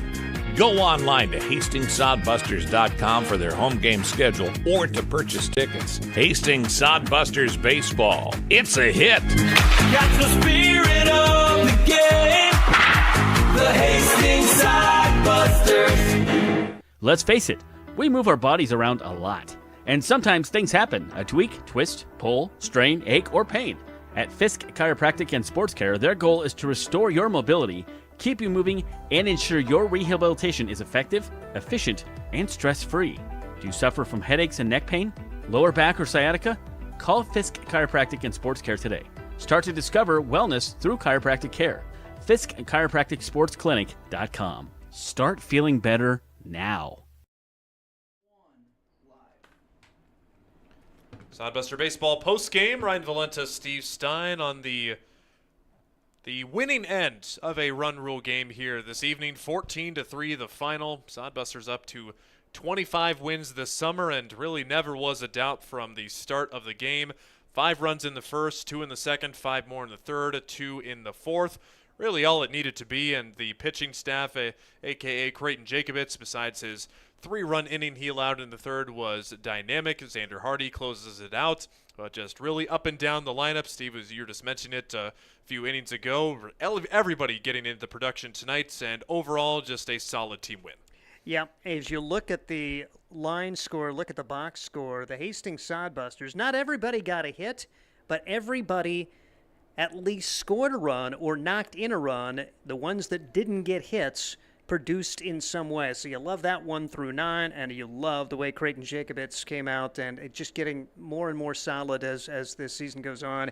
Maybe the biggest stat for him, no walks today, no hit batsman. I know that was an issue early in the year, even though when he was putting up no-hit innings, his command wasn't perfect, but he's kind of become a bulldog even more here the last 2 games and pitching with a lot of confidence. Absolutely. He gets his 6th win of the summer tonight, improving to 6-1 on the mound. 6 innings for him. 6 hits, 3 unearned runs. All the Bison runs were scored were unearned. No walks, 5 strikeouts, 77 pitches, and 54 of them for strikes. Xander Hardy gets the final 3 outs, 7 pitches, and hey, how about that? 7 strikes. So Sodbusters very efficient finding the strike zone tonight. For the Hastings Sodbusters, by the numbers, 14 runs on 11 hits, 1 error on defense. The Bison, 3 runs on 6 hits and 2 errors. Drew Vega, a 3-hit night for him. He has found his true form once again with a double, 2 singles, and an RBI. It was Luke Cossey with that moonshot to right field, the RBI triple, bases clearing triple, his only hit of the game, but he did walk 3 times. That's another stat, too. The Sodbuster batters were walked 11 times, and they only struck out once. So super good for them. A good command at the plate. You know, strikeouts have been a problem in this homestand, and even dating back to it. There was one stretch where the Sodbusters had at least 8 strikeouts in like 7 straight games. So good to see them bite that bullet tonight. Chase Miller had a hit and an RBI. Weston Johnson a hit and 3 runs batted in. Jude Greaves a multi-hit game with 2 knocks and an RBI. Joey Hecker with a hit and 2 RBIs. Jackson Crane with a pair of hits as well. Miller, Vega, and Johnston with doubles. Cossey with a triple. And the Sodbusters voracious on the base pass tonight. 6 stolen bases and they were not caught in any of those times. The Bison, 3 runs on 6 hits and 2 errors. You had everybody getting a hit that just had 1. That was Sam Benz, Louis Coca, Cole Barta, Jaden Santiago, Remington Hart, and Talon Field with the base hits. Trey Martin, the player coach, takes the loss tonight, giving up 11 runs on 75 pitches in 2 1/3 innings, 8 hits, 3 walks, no strikeouts, 6 walks for Jaden Day, and our coach is locked out. Somebody turn the lock. Lock me out. Yeah, it wasn't me. I can go. I thought you had keys to everything, Scott. I don't even know where my keys are, actually. Well, all that aside, you certainly had the team certainly had the key to win tonight, and overcoming a tough loss last night, got on the board early, and really never a doubt from start to finish, and looked pretty good all around. What can you say about the overall team win tonight? Well, first of all, it started last night. I went over there and said, hey, listen, I'm disappointed, but like I said before, it was on me. We can't take anything for granted. Baseball's hard.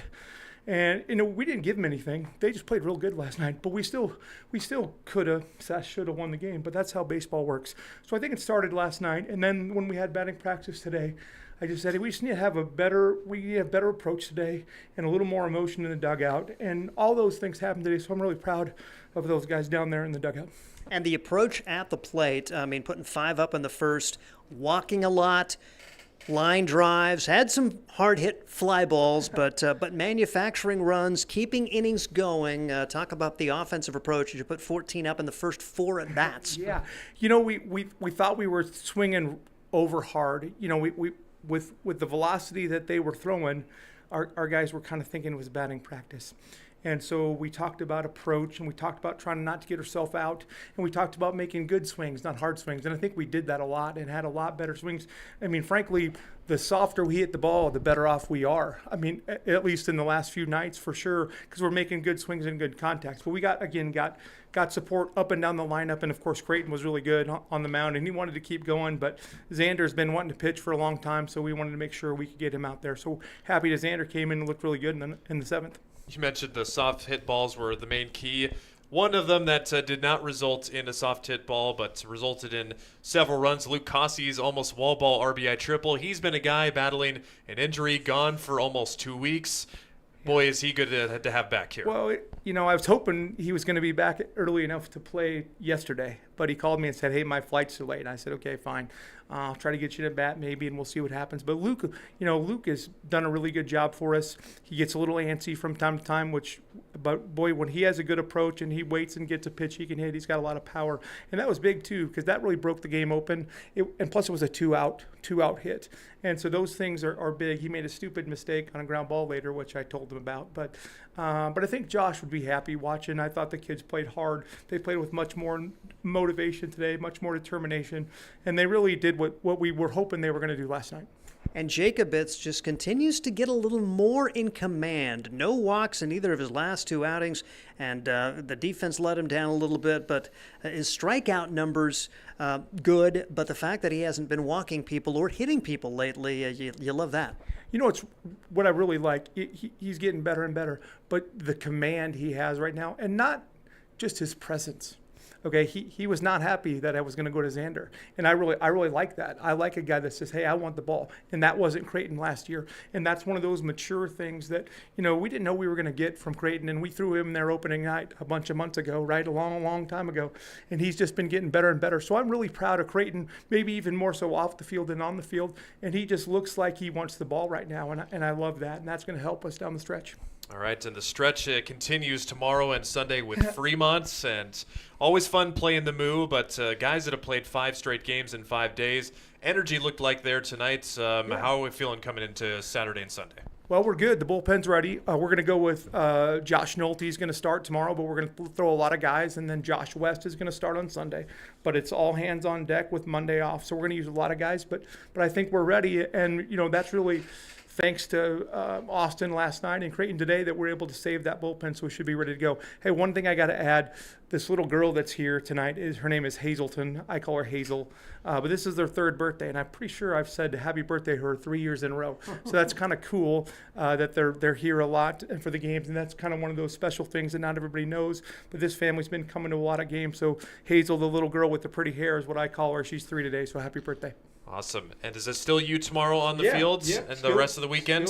It's me Saturday, me Sunday. Great. I'm gonna share some with Corey. Corey's going to take a few innings here and there.